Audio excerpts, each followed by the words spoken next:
Fala galera, bom dia! Estamos ao vivo para o último dia de Gamescom 2024 na Alemanha.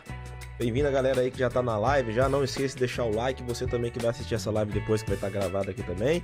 Bora dar uma conferida aí no último dia, né? Hoje, como prometido aí na lista, vai ter Avowed, Indiana Jones, vamos mostrar mais um pouco do jogo com a gameplay, mostrando também como é que o jogo foi desenvolvido, mas algumas novidades aí também. Os eventos durante esses 3 dias lá na Gamescom, né? Foi aquela... Não foi mais dos mesmos, né? A galera perguntou falando assim, mas não vi muita novidade e tal e etc. Mas os desenvolvedores mostrando seus jogos, né? Jogos indies também, que foi mostrado aqui no evento. Também alguns jogos que já são esperados pela galera, né? Os desenvolvedores mostraram um pouco do jogo. Nós tivemos já Star Wars, onde tivemos Microsoft Flight Simulator também. Então, bora dar uma conferida nesse último dia, né? E reservar aí o que tem pra gente no dia de hoje, sexta-feira.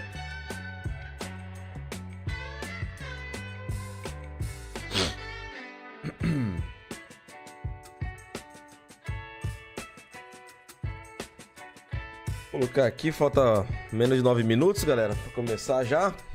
A live vai estar com legenda português BR, então o pessoal aí que não entende inglês vai poder ver a legenda. Já estamos começando já, pessoal.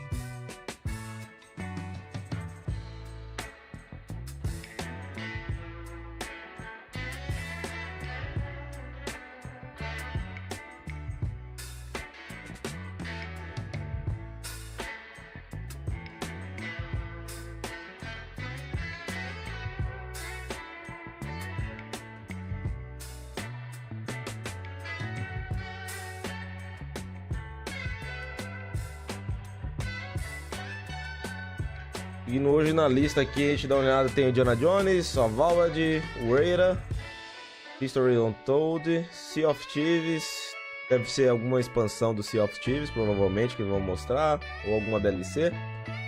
33 Immortals, Warhammer Space Marine 2, Metaphor, Refantasio, Tales of Iron 2, esse daí eu quero dar uma olhada no jogo, o jogo parece ser interessante, Tales of Iron, pra quem não jogou ainda, é um jogo bem legal. Fate of Exile 2, The First Descendant, deve ser alguma expansão também DLC, e junto com Commandos Origins.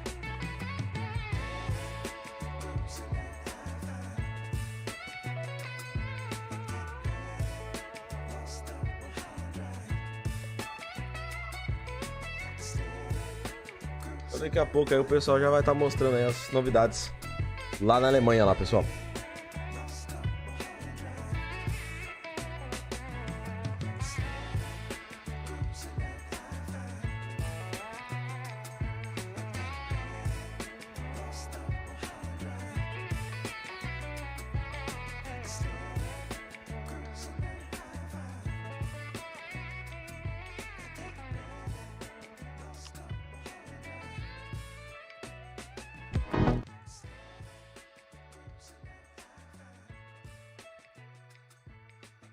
Eu ainda tô gripado ainda, então o pessoal não repara muito na minha voz também. E o nariz também tampou pra caramba.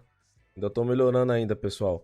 E lembrando também o pessoal que estiver assistindo essa live depois aí, hoje também às 5 horas da tarde, 5 e pouco mais ou menos aí. Provavelmente quase 6 horas, vai ter vídeo novo no canal, hein, galera. Vai ter ofertas hoje aí também, já separei, já deixei pronto já o vídeo pra vocês.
Bora lá, galera. Menos de 2 minutos para começar o evento.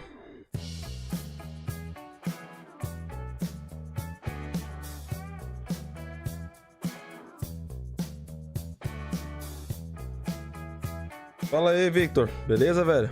Bom dia.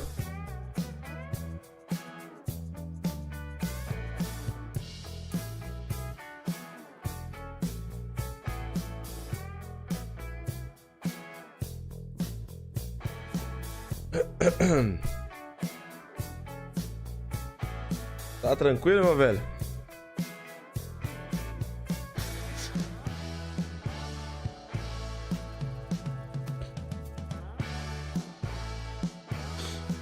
Bom dia, velho. Vamos aqui já para cobrir já o último dia da Gamescom aqui. Dá uma olhada aqui nos jogos.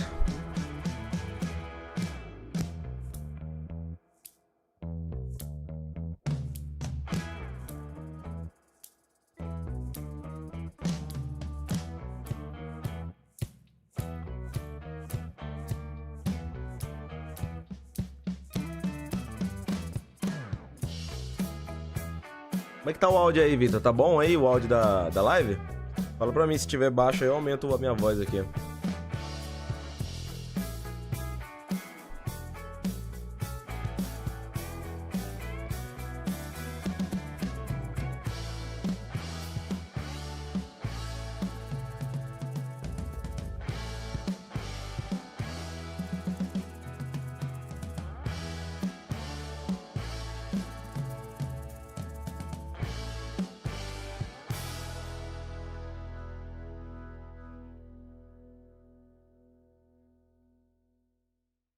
Quantos segundos, hein, galera? Começar já.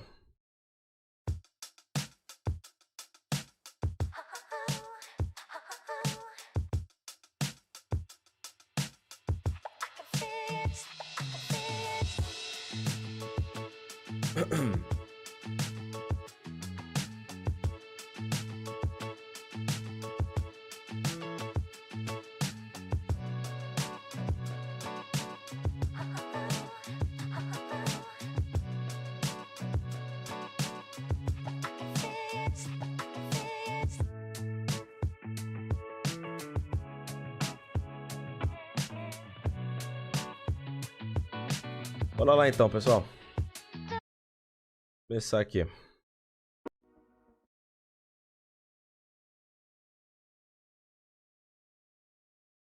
Não sei qual que é o jogo que eles vão começar primeiro. Não sei se é o... Deixa eu ver aqui. It's Dave of Xbox Gamescom 2024 and there's so many games to talk about, Charlie. Essa música aqui, ela tem copy, velho. Já peguei os macetes já deles, já. Já peguei o macete já deles, já. Vou deixar aqui minha música aqui rolando aqui só pra...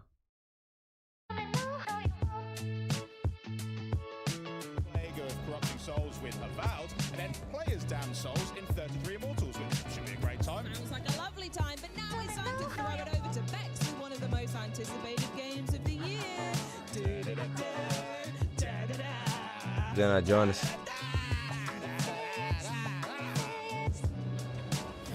Well, if like us, you have been humming the Indiana Jones theme since this next game was announced, then you just might be as excited as I am right now.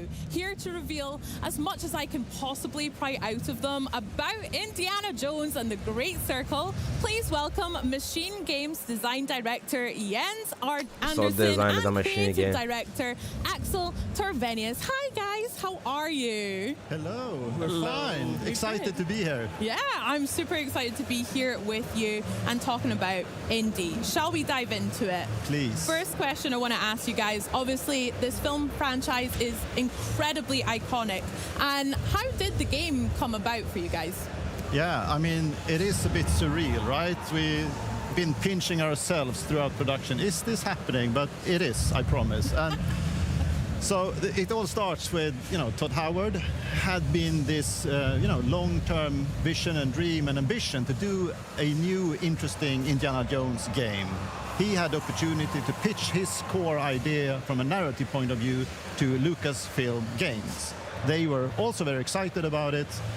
Then Todd took the project to Machine Games, checking in, I think you're a good fit as a studio to do this, and you can imagine the screams of joy within the halls of Machine Games as we were giving the opportunity to work on it. So we are super thrilled. Super thrilled indeed. I mean, thinking about how big it is and how excited you guys are, the thrill of that must be quite a feat to work with and develop as well. So how is the game prioritizing all of Indiana Jones's adventure from the films into the game? It's really about putting you into the shoes of Indiana Jones, like allowing you to play out this fantasy. What would you do as Indiana Jones? And with that obviously comes the iconic whip, being able to solve mysteries, escape traps, and doing all these things that we know and love from this iconic hero. Absolutely. I mean, I probably wouldn't choose the right chalice, but hopefully everything else in the game I'll have correct. It'll be fine. Speaking about the game then, let's talk about what the combat and maybe exploration will look like in Indiana Jones and the Great Circle. So it all comes back to the character, you know, what could you do? So combat, you know, compared to, we come from a background of working on Wolfenstein for a really long game, like big double-wielding shotguns. This game is not that. This is much more adventure-focused game. So that means exploring more open-ended environments, having proper puzzles into the game that's challenging for the player to solve without you getting stuck, being able to scale the environment using your whip, but also, yeah, the combat. Like Indy is known for his knuckle-busting, brawler-style combat, so punching enemies in the face or even picking up a banjo and smashing them over the head. It's all about trying to recreate that really almost comedic matinee-style adventure. Absolutely. At the end of the day, he is an archaeologist, but not quite BJ, but he does a good job with what's around him. Can't wait to get into that. Speaking of utilizing the environment, can we talk about the puzzles that we'll see in Indiana Jones and the Great Circle as well? Absolutely.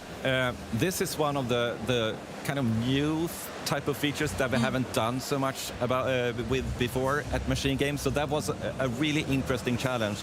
And as I mentioned, we want to make real puzzles. We want you to be this kind of professor, archaeologist. So there's a lot of games, big games out there that kind of dumb down the puzzles for the sake of just making sure the player gets the full experience.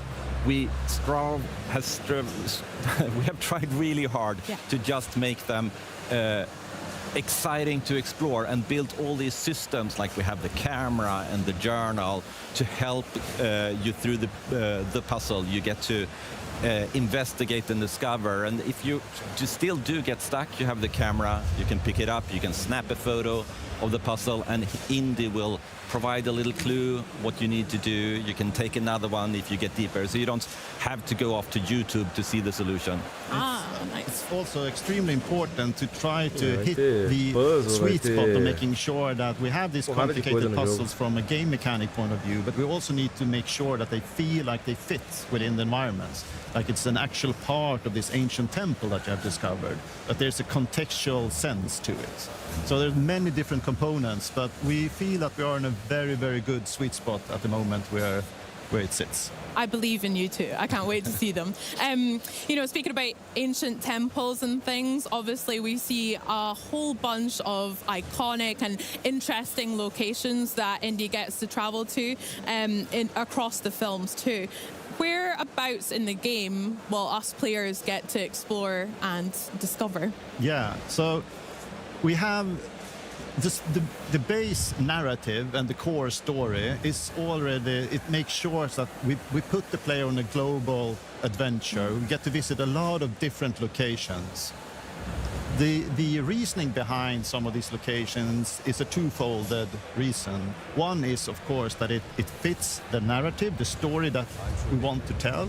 The other one is also to make sure that we introduce new, interesting, exciting environments throughout the full campaign. So you will get this dynamic pacing of, wow, a jungle, a desert, mountains, you know, So we're really trying to make sure that that balance and that contrast feels exciting and thrilling at all times.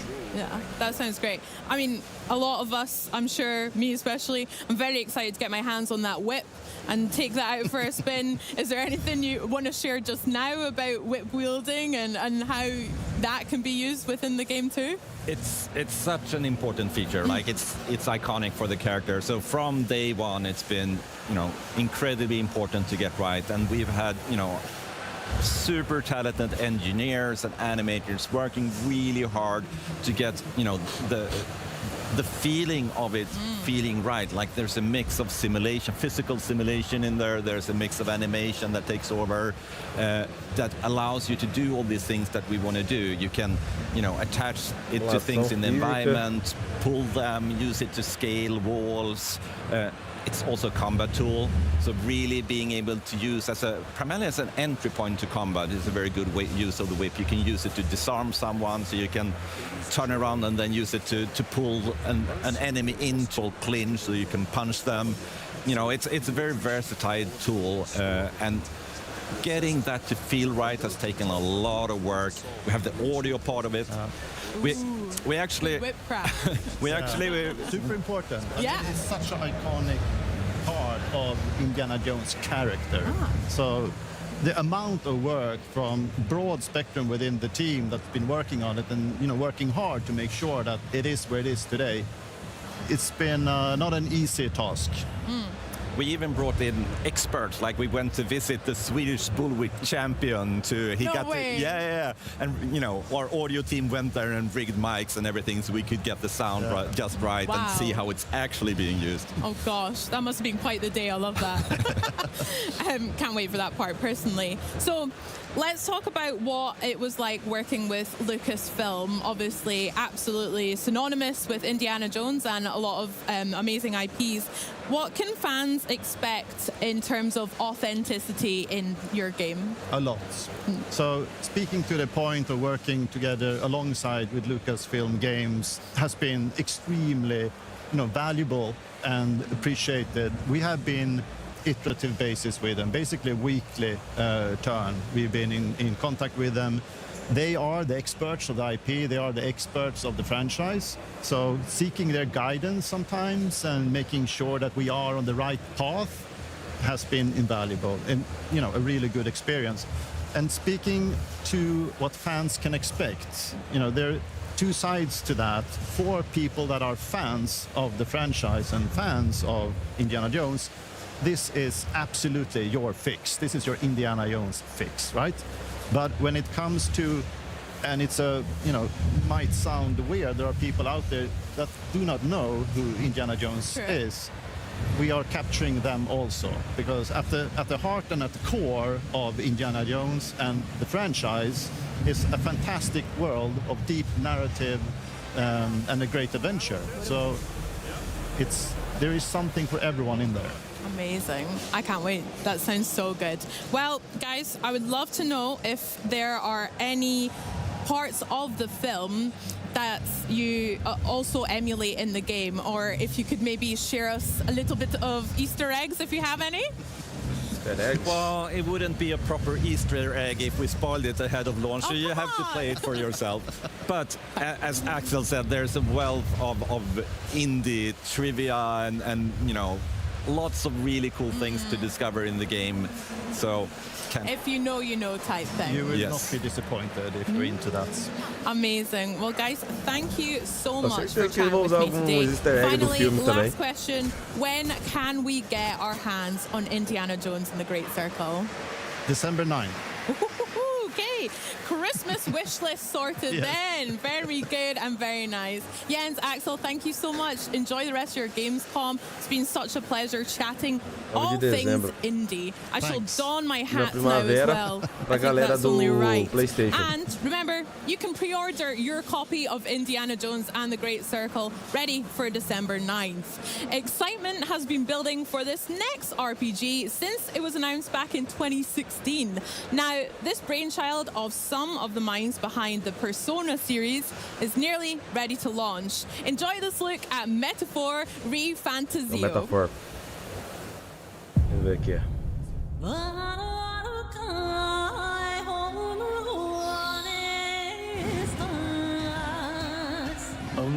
who has earned the people's support is fit to be king. People may struggle to trust a king whose face they do not know. Protect this country and its people. The city of Rylhaven. If you get rid of the culprit, I will appeal to the people of this town to support you.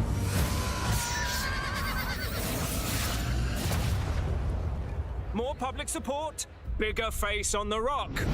Traveling from one nation to another, well, there's all sorts of life-threatening danger on the way.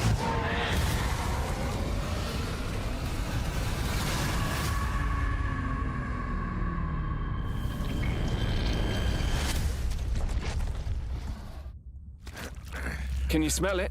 There's change in the air. Looks like we've got Sanctifex Forden in the lead, and Count Luis hot on his trail.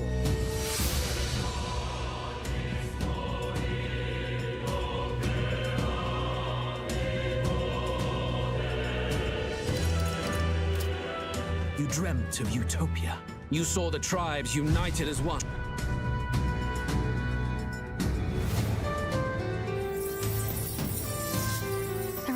People in the crowd who have never Cara, supported surfando you. uma espada, velho.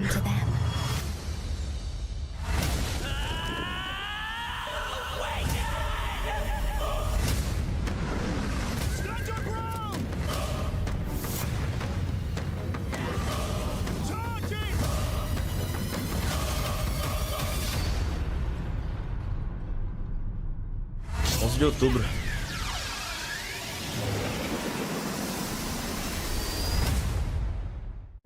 ゲームズコムにご来場の皆さん、こんにちは。メタファーリファンタジオディレクターの橋野桂です。本日はご参加いただきありがとうございます。ただいま2024年10月11日の世界同時リリースに向けて最終調整に挑んでおり、現地へ行くことができずとても残念です。今日は私からこれまで皆さんからいただいている応援コメントや感想とともに本作の魅力をいくつかご紹介させていただきます。まずは皆様にご注目いただいている本作のあらすじについてです。メタファーは本作の舞台であるユークロニア王国の王が殺されるところから物語が始まります。この世界では王族や権威のある人物が王になることが主流でしたが、突如国民から最も人気を得た人物が次の王になることができるという王選挙魔法が発動され、物語が大きく進んでいきます。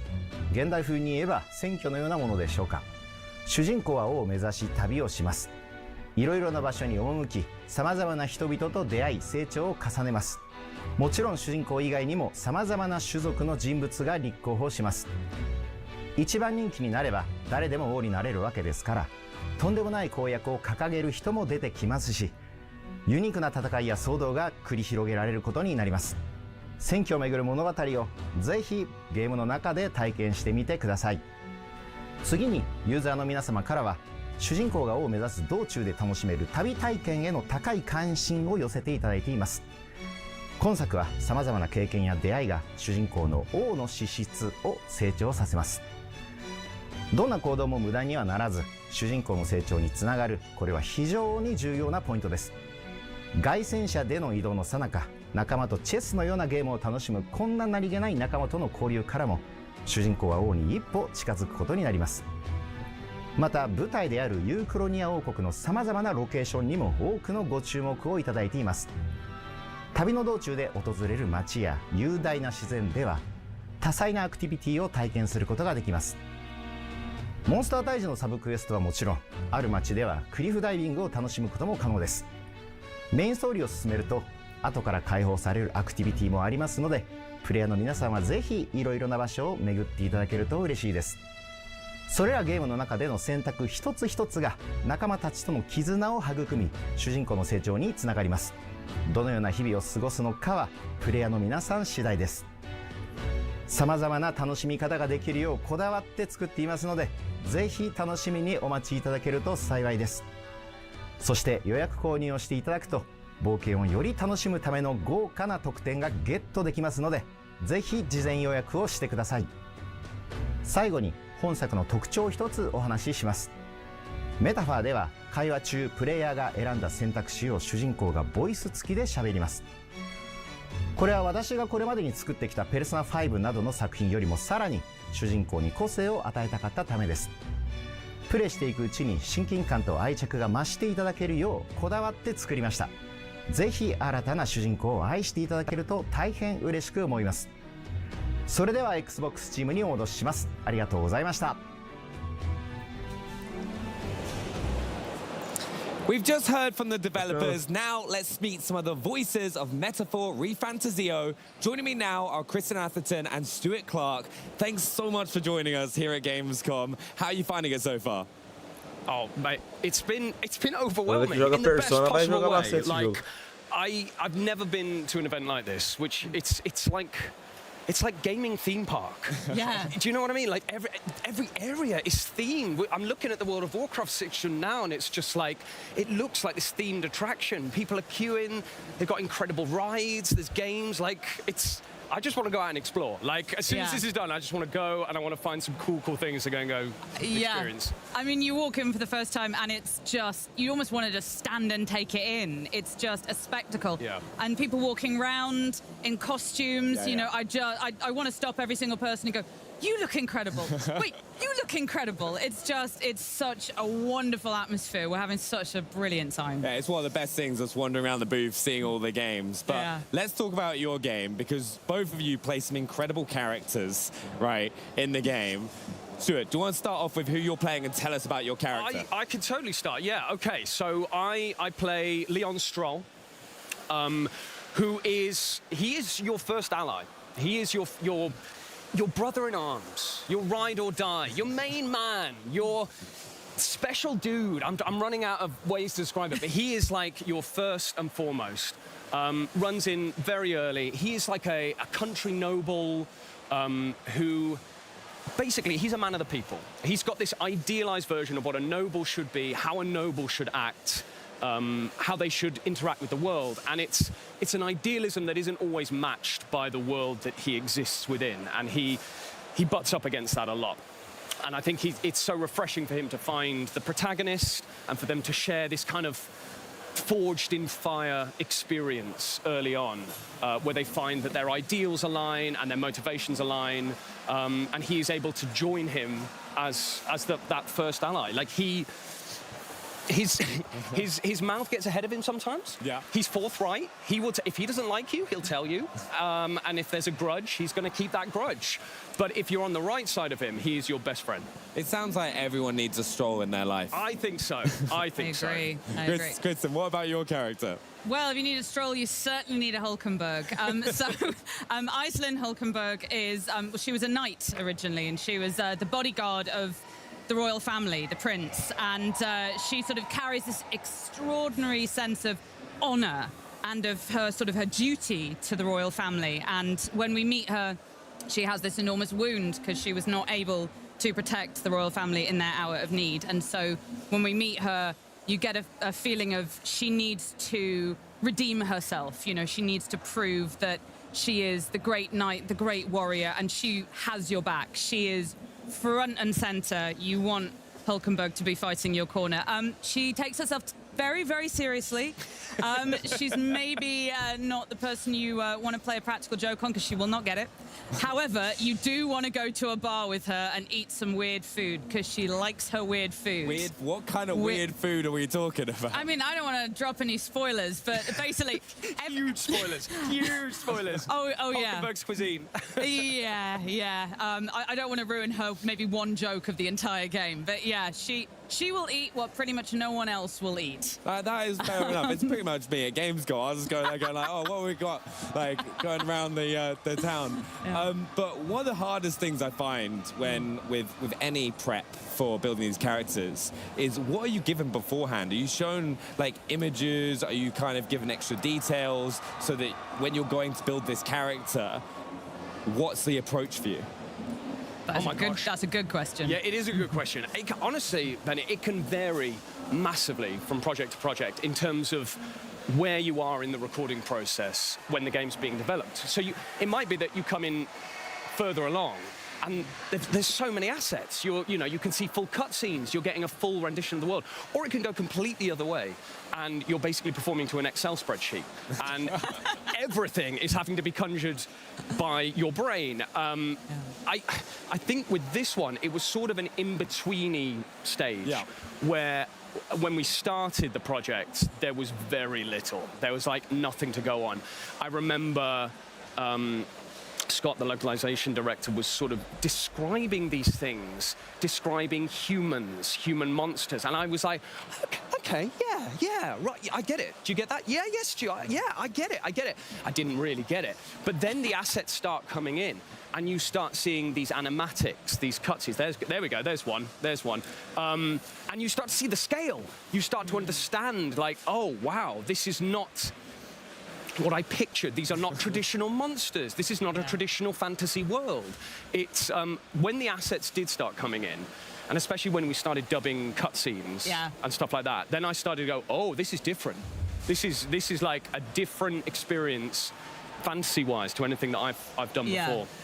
A lot of the monsters, they're almost like Hieronymus Bosch kind of, creations. They look sort of beautiful and terrifying at the same time. I don't know about you, when I auditioned for Hulkenberg, I was given, this is what she looks like, and a lot of kind of descriptive, kind of characteristics.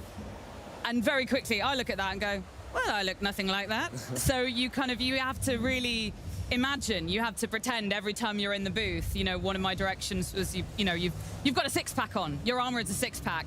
And, I'm a sweet little English rose, so stuff like that helps me massively. No, it must be a lot of fun, though, getting into those roles, because they're, like, as you said, such different characters to what you've done in the past. Yes, 100%. There are a couple of moments in the game that are huge battles, especially for a character like Hulkenberg, and I'm quite an extra performer. I like going big, and a lot of the directions that I kept being given was, Kristen, you're very good at fighting these battles. Things hurt less. Do less.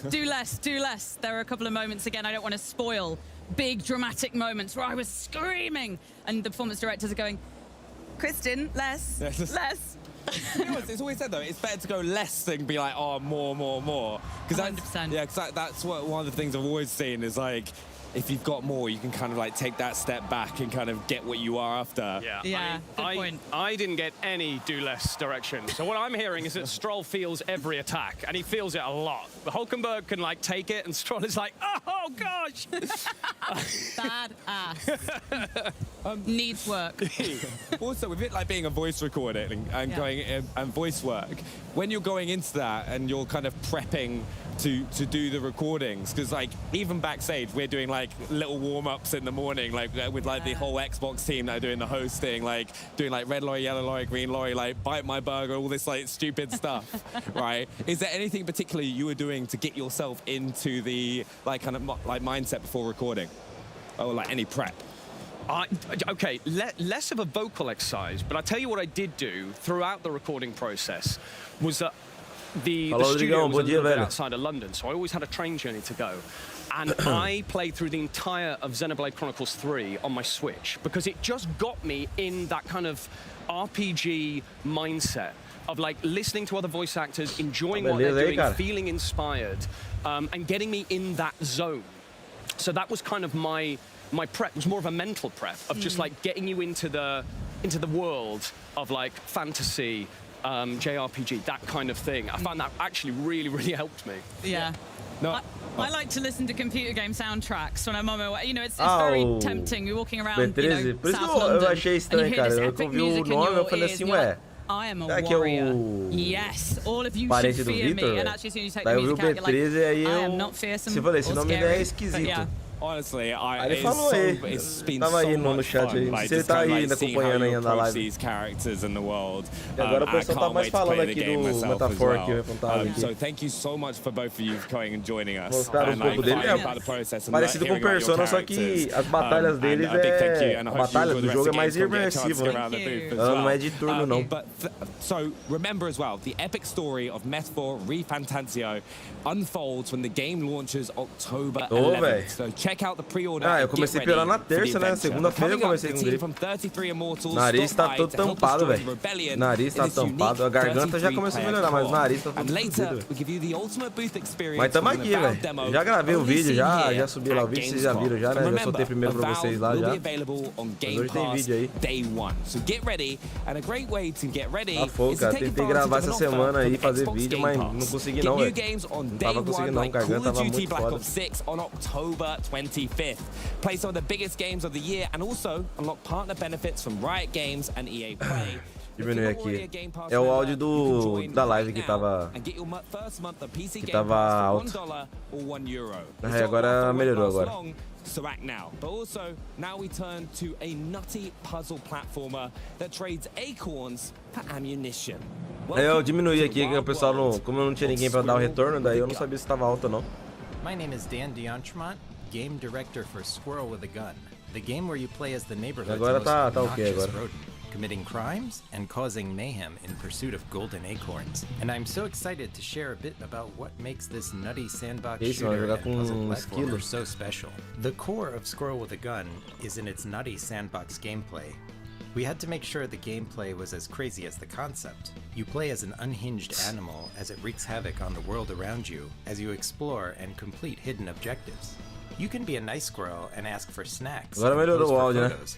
You might get some rewards for wholesome interactions, like helping a bride find her missing groom, shooting some hoops, going on a little water adventure, and heading to the skate park to show off some tricks. But you can also choose to be a nuisance, pestering the community, like running them over with your little Parece até aqueles mods do GTA, giving cara. someone a shave, riding the drone, doing a showdown with Wild Will, the cowboy. There are so many different ways you can interact with people in this game, and a lot of hidden side quests to complete with the NPCs in exchange for the highly desirable golden acorns. Regular acorns and the rare golden acorns are used as currency to unlock new weapons or other interactable items, like your RC car.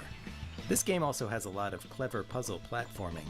Not only do you jump and climb around like a normal squirrel would, but because this squirrel is often equipped for combat, you can use a gun's recoil to boost its jumps.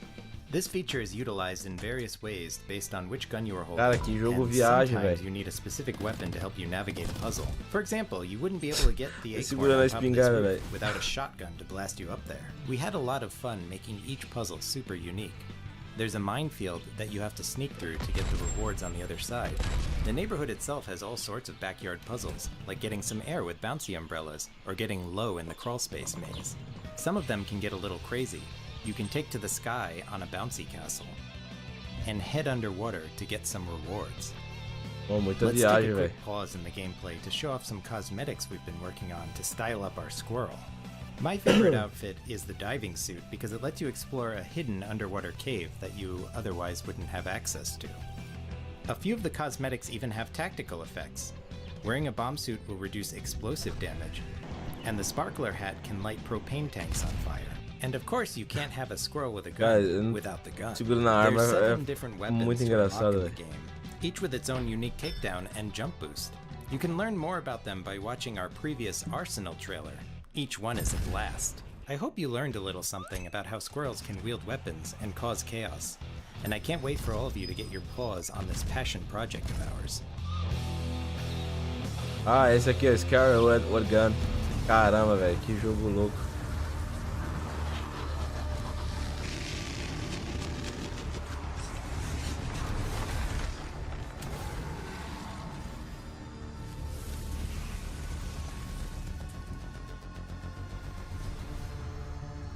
Dos bosses. Bosses in Path of Exile 2 come about two major ways.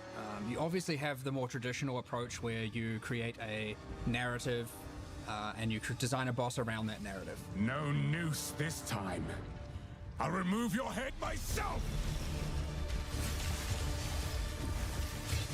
Oh, Path of Exile 2. The second way, which I think is something that can be very unique and create some of the more interesting encounters, is Pra letting quem the gosta da creative genius pegada of our Diablo, velho, artists esse jogo é um prato cheio. do what they need to do. They can come up with something completely abstract, and this is how you get some of the most awesome things, because all of a sudden it can be something with 100 tentacles, or 9 limbs, or no limbs, or 1,000 teeth, or none, and obviously things that aren't even in my imagination.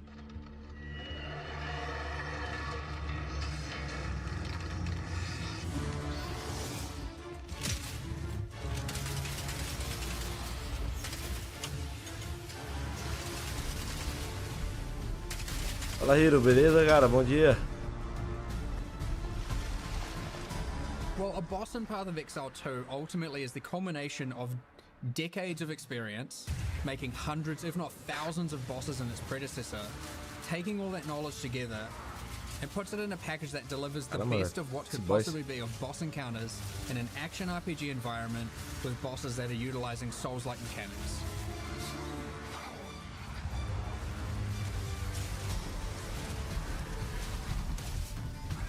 Despite the fact there's over 100 bosses, and more to come, a lot more to come, every single boss fight is completely unique, hand animated from scratch. It is designed from scratch, it is balanced from scratch, and it doesn't reuse a single asset in our library or anything like that. Tô, mano, tirando a gripe aí, tô de boa. E você?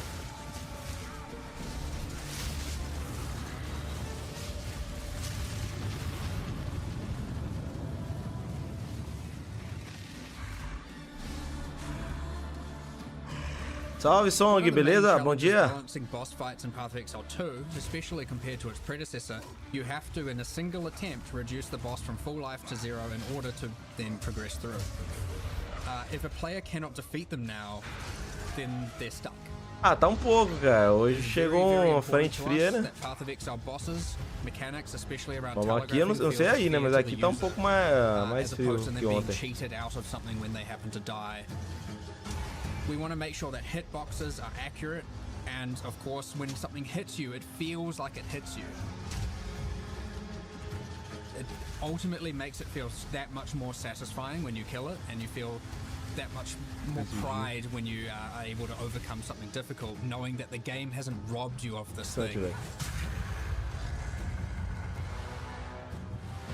Pode crer, velho. At the end of the day, you want to see that healthy balance where some people are struggling, and you want to see that moment, that second-hand moment where someone overcomes that challenge and is so happy for doing so.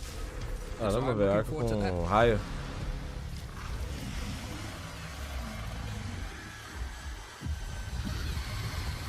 Pode avisar ele 2.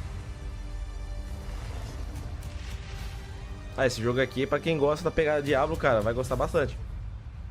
Experience, we have been giving away prizes all week, and now it's time once again for one of you lovely lot to win something truly awesome.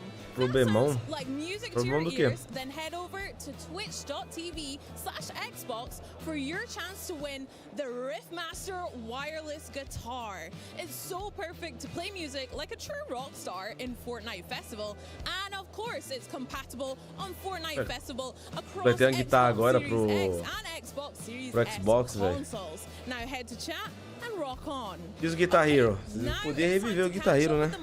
Behind Wu-Chang Fallen Feathers and take a look at a never before seen piece about the inspiration behind this epic title. 大家好，我是林哲科技的创始人之一，也是明末冤虚之语的制作人夏志远。O Shang, velho, esse jogo aí também me chamou a atenção também. 林哲是一家位于成都的游戏公司。成都有非常丰富的历史底蕴和传统文化，这里有神秘的三星堆，有脍炙人口的三国故事，也有大量的历史建筑和文物。我们在这片土地上生活和工作。作为游戏从业者，我们很希望能够把 É chinês ou coreano, cara? Para que a história começa? 游戏的故事背景设定在明朝末年的1647年，张献忠刚死，川蜀地区正迎来他最黑暗的时期。由于战乱和羽化病的出现，这个地区就变得非常的险恶。我们为羽化病撰写了属于他自己的夏历史。从蜀王杜宇时代起，经历了汉唐、宋末以至明末，每逢战乱的时候，羽化病就会出现。我们把这些信息分散到了游戏的只言片语当中，以及游戏的场景叙事当中，力求拉近这个架空世界和玩家之间的距离。而无常作为主角，他需要在这些传说中寻找复活妹妹的线索，而在这个过程当中，玩家和主角都会逐渐去接近整个事情的真相。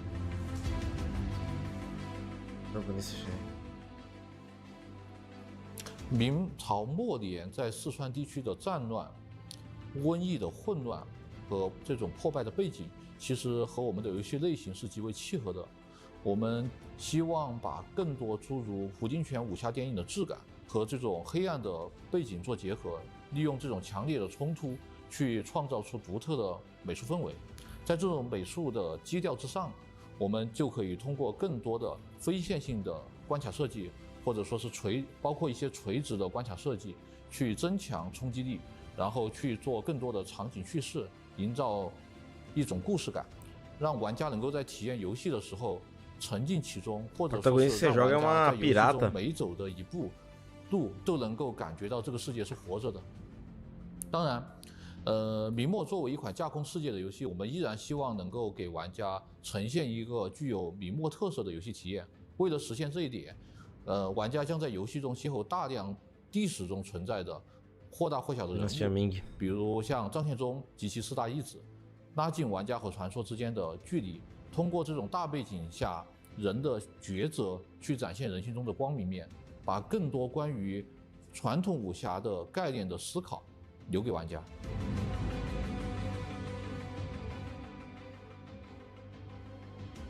游戏开始的时候，其实给玩家提供了一个容错率非常高的区域，允许玩家慢慢的熟悉游戏当中的一些独特的机制。玩家会跟随无常的视角，发现自己回到了阔别已久的故乡。玩家需要帮助无常去寻找失去的记忆，与游戏中遇到的各种各样的角色进行对话互动。但是在前期，玩家可能不会意识到，前期的每一个抉择其实都是非常关键的。游戏前期其实为接下来的旅程制造了大量的悬念和铺垫。我们相信这会勾起玩家的好奇心。随着游戏剧情的深入，特别是到了游戏的后期，玩家会产生一种恍然大悟的感觉。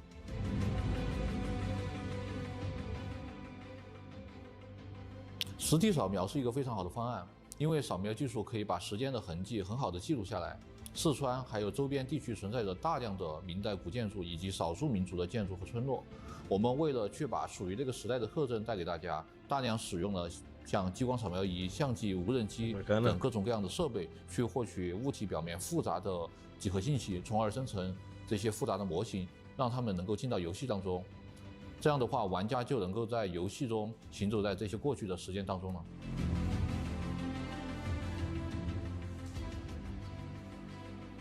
战斗方面，我们为了做出一些自己的东西，从电影和传统武术中吸取了大量的灵感，设计了很多武器和流派机制，让游戏的核心战斗在不偏离本味的基础之上，能够更加的具有动作性和策略性。比如我们的双刀就借鉴了武侠电影，双刀的部分招式在和对方拼刀的过程当中，能够偏斜对方大部分的伤害，并且造成伤害。但是如果这个时候玩家的体质太弱，那么则无法续航。所以说这个时候一般会选择一些踢技作为组合，去弥补核心机制的不足，进而这种不同的搭配就会造成玩家各种各样的 build。我个人其实比较关注玩家在战斗中和怪物的交互和反馈机制，所以说在战斗系统的核心性方面，我们强化了战斗方式的多样性和策略性，针对不同的招式，应该说是针对不同的怪物的招式，设计了更多的解法，力求丰富玩家的战斗体验。武术指导在参与项目的过程中，会根据游戏的动作去进行包装，然后最终确保效果是符合预期的。我们的动画师将根据武术指导的设计，再进行2次调整和制作，这样最终游戏的动作就可以在游戏性和观赏性中间取得一个比较好的平衡。Os caras vestiu pesado, velho。当然，首先很高兴能够时隔数年再和广大玩家见面。这个宣传片的主题其实是说从人堕落成怪物。这个主题更多是希望表达游戏中的一个主旨，就是一切的力量都是等价交换，玩家也会随着无常的旅程，看到游戏中大大小小的人物为了自己的执念染指了未知的力量，造成了非常可怕的后果。然后宣传片中出现的 BOSS 其实和无常是有血缘关系的，游戏中家庭的这个主题也将在这个人物的剧情中得到体现。随着距离我们2025年的发售日越来越近，我们还会陆续给大家带来更多的内容。感谢大家的关注和支持，我们会和505 Games 一道紧密合作，尽快把更多的内容带给大家。2025.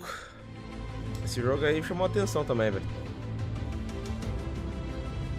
O Shankfaller Fighters. Na lista já desejei. It was one of our favorite titles when it was announced last year, and now it continues to make headlines in the run-up to release. Here with what fans can expect from 33 Immortals, we have Thunder Lotus producer Nicolas Godin.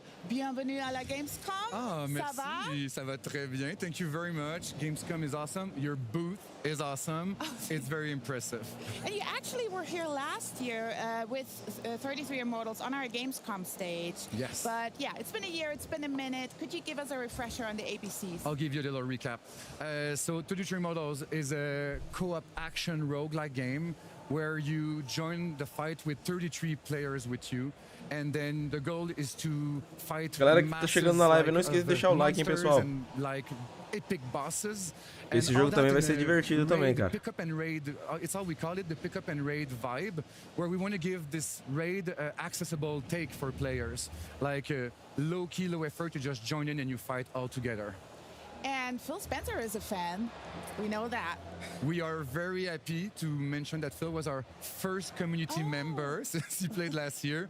But to be fair, he was really nice with us. He played with us. He was very. He's our fan. We love him, and it was a good moment with him last year. And you got community testing now under your belt as well. So could you tell us more about the reactions? Quem não sabe, nesse jogo aqui você vai poder jogar cooperativo. Ele é pegada roguelike. Você vai poder jogar até com 33 jogadores online, todo mundo cooperativo ali. We weren't expecting this at all, but we are very grateful and happy to have all these players joining in.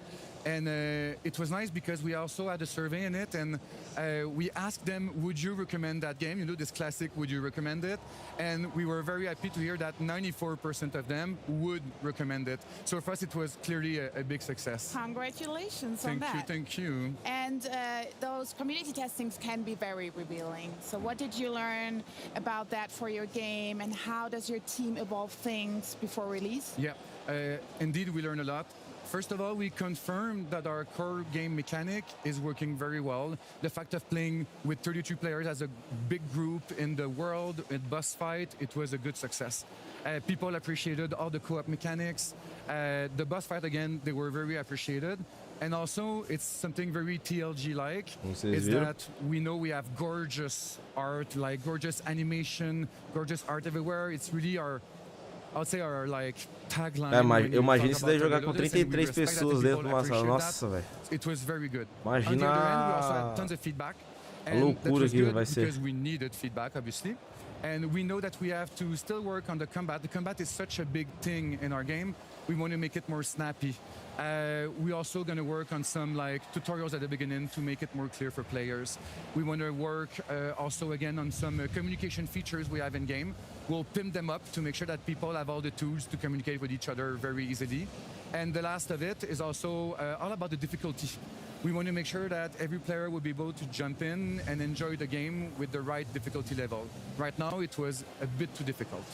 So yes, and especially raids can be very difficult. They can be very demanding, sometimes elite. And do you have a different approach on that in the game? But you said it exactly. Like raids in games, people will have the conception that you really have to dedicate yourself. You have to take time. You have to grind and like make your character more powerful. Have a group that will show up at the same time. We want to take another like vibe at this. We want to make sure that people can just open the console, go in our Darkwoods hub, equip a weapon, equip beautiful capes and ornaments because that's important. And then like just jump in. And the second you're in the world, you are with 32 other players and you play together. This is really our take on the pick up and raid, and we wanted to make sure that the game will be easy to access, but yet still be challenging. And this is our biggest challenge, I would say, because it's easy to make just a game that is very easy, but it still has to be fun, challenging to the player. So this is really our focus in the past few months, where we want to make sure that our game will be perfectly balanced for this, yet very accessible. I love that. Accessibility is so important. But I remember you talked about the tutorials. Did anybody beat the tutorials, actually? It's a funny moment. So we know that at tutorials, we have this kind of torture chamber where you have to die. We want you to die to just stop this and go to the yeah, it's like you can keep going. But someone was able to just survive the whole thing, and it was very impressive to see this. Some people are very dedicated, and props to these players because we love them a lot. But he did manage to die at some point, I guess, otherwise he wouldn't keep going in the game, but that's it. We have very dedicated players for this, and he made it. I love that story. So he made the impossible possible. Every players will always show us that everything is possible. But you also got something new coming up, a new realm. Can you tell us more about that? Yes, exact. So in the beta, in the closed beta, we introduced a new world, which is about Purgatorio. So right now, just as a little reminder, when you join the game, you start in Inferno. This is where you'll play with 32 players. And then when you join Purgatorio, it's a smaller zone, so it's 22 players, and it's going to be it's going to be way much more rough. It's more challenging and demanding. Entendi, você entra no jogo e já entra com 32 jogadores dentro já. There's a lot of like ashes everywhere. It's clearly another mood. A lot of like monastery and like abandoned places everywhere. But eu entendi, eu acho que assim, independente do que você for fazer, você passou no tutorial, aí você vai começar o jogo, você já entra já aleatoriamente com várias salas, né, que tem vários servers, com 32 jogadores já, que fica ali dentro do mapa ali. And what's cool with them is that we introduce more co-op mechanic between them.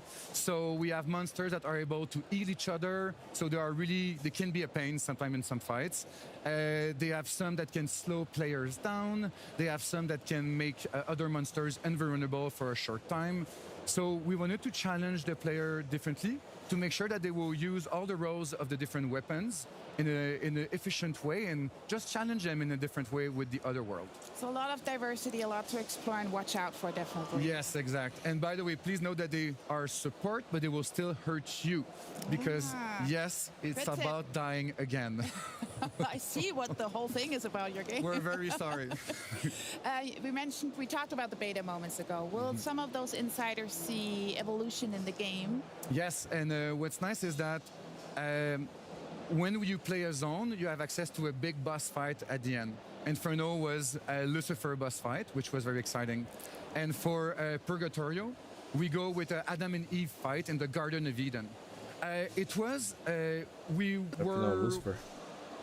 weren't sure to push it out, but the goal was to have feedback on the gameplay. So when we put it out, it was very rough. It was all pink and placeholder with rough animations, and it was very fine with us because we wanted feedback on gameplay, which we did. And then right now we are working a lot to make sure that all the official assets for Adam and Eve will be like completely done, and we'll have tons of more info about the fight soon, but they're going to look great. Animation will be done, VFX will be done. It's going to be pretty nice. I can really feel that your heart is beating for the Caramba, velho, lutar contra o Adão e Eva, velho, no Jardim de Eva. Caramba. Legal. Well, the team is very dedicated, so I just want to say a big props, camera. Yes, please. Like team, we love you. We are at Thunderlotus. The team is like 20 people, and other people at the office always help with us, and really props to you and props to all the players that help us with these different phases. We love you. Keep coming back. And if you want to keep contact with us in the game, first of all, join 33immortals.com.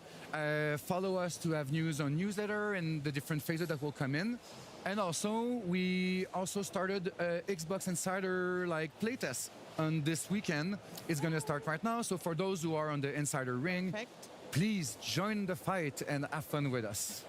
Well, hopefully you can enjoy some more of Ó, pra quem é insider, nesse fim de semana, pessoal, vai ter aí um teste. Vou dar uma olhada depois, mas acho que deve ser pra Alpha, eu acho. Vou dar uma olhada.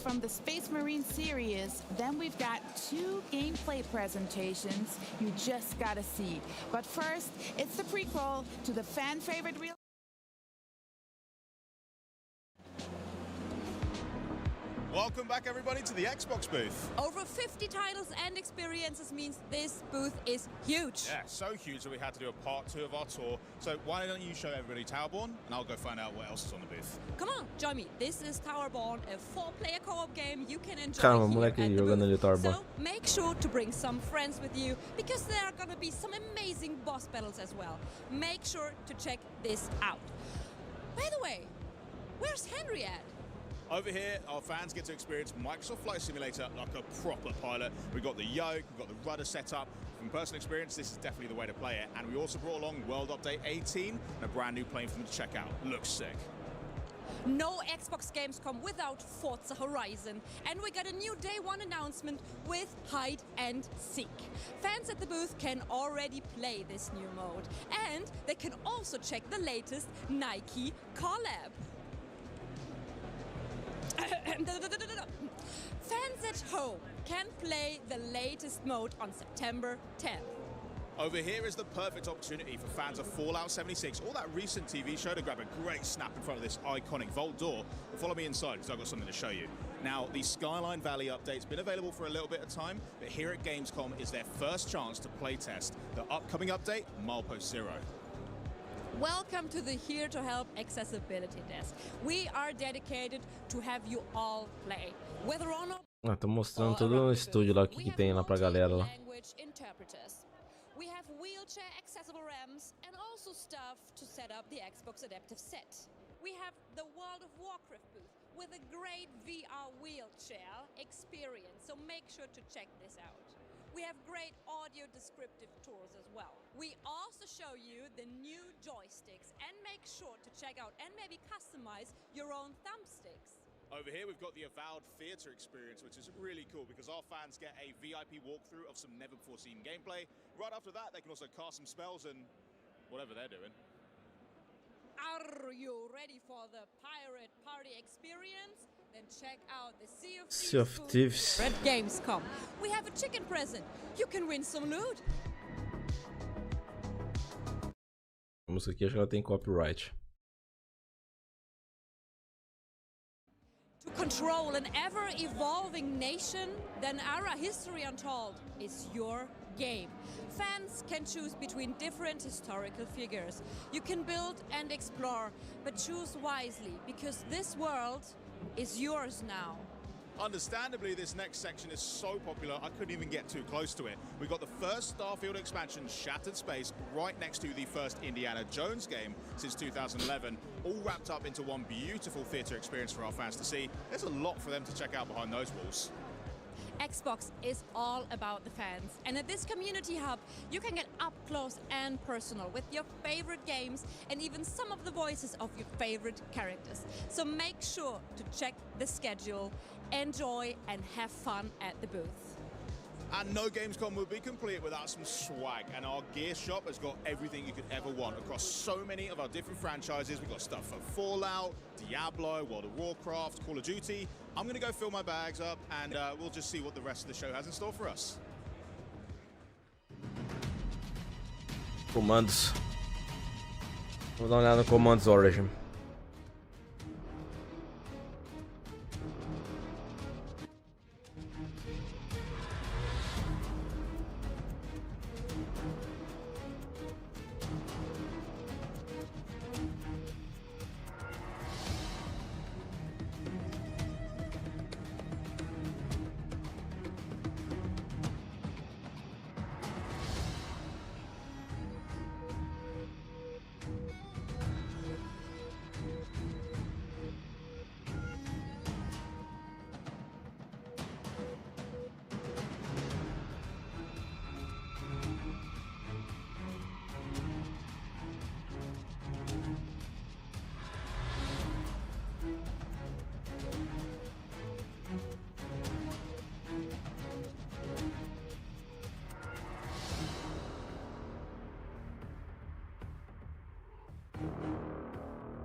And that was Commando's origin. Pretty good, didn't it? Now, to Warhammer 40k Space Marine. Henry, did you know it was Cara, haja estratégia para jogar esse jogo, viu, velho?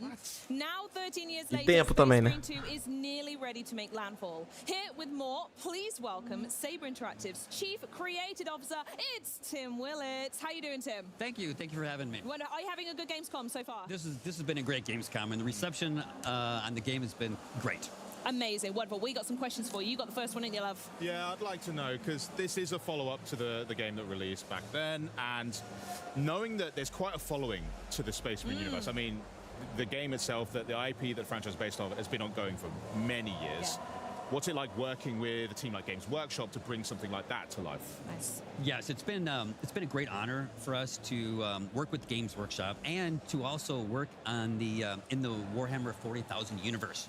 You know, this universe was created 45 years ago, and the influence that it has had on video games that we've played for decades, I don't think Space Marine 2 Warhammer. So you know, working with Games Workshop, you know, we worked hand in hand on the story, the setup, the Space Marine chapters, even like the enemies that you fight. So it was a great collaborative effort. Yeah, no, I can totally imagine. And because of that, with 45 years, you say, of history, I imagine there's quite a challenge when it comes to making a sequel to a popular game for core fans who've been with you the whole time, but even trying to entice new folks who, like myself, I haven't played the first Space Marine game. So I'd love to hear a little bit more about, you know, what does this mean for those who have played for ages or maybe uninitiated to 40k? Yes, that's a great question. It was definitely a challenge to create a game that both respected the franchise, respected the fans, but also was approachable enough for people to play it. Now, I know you said you haven't played Space Marine 1. Please don't hurt me, Tim. I'll get round to it. That is totally fine. Yes. Don't worry that, you know, if you haven't played the franchise, jump into Space Marine 2. If you're just As mecânicas dele lembram muito do Gear, velho. In-your-face action games, this is the game for you. That sounds like a bit of us. Right, that's good. But for the fans that have been there all along the way, they played the originals, how have they helped, you know, your community basically in focusing your development team to make sure the sequel is just right for them too? Yes. The community, the Warhammer 40,000 community is intense. It's millions strong, and well, they love it, right? They love it. Passionate amount of love, yeah. Yes, and so working with Games Workshop, they have their community team, they have their expert writers, and we have talked to the community. We made sure that we are delivering the game and the experience that really is true to the franchise, and to really make you a true Space Marine, to that power fantasy of being the most badass soldier in the universe. I mean, have you seen the sort of stuff they're up against? It's crazy, right? I was going to say, looking at it, that was going to be my next question actually, is how is this love and this influence reflected in the action and the pace of the game that we're looking at here? Because this looks, well, you said it's quite intense. It looks really full on. Yeah. Yes. The key to Space Marine 2 is both the complex melee system and the range combat.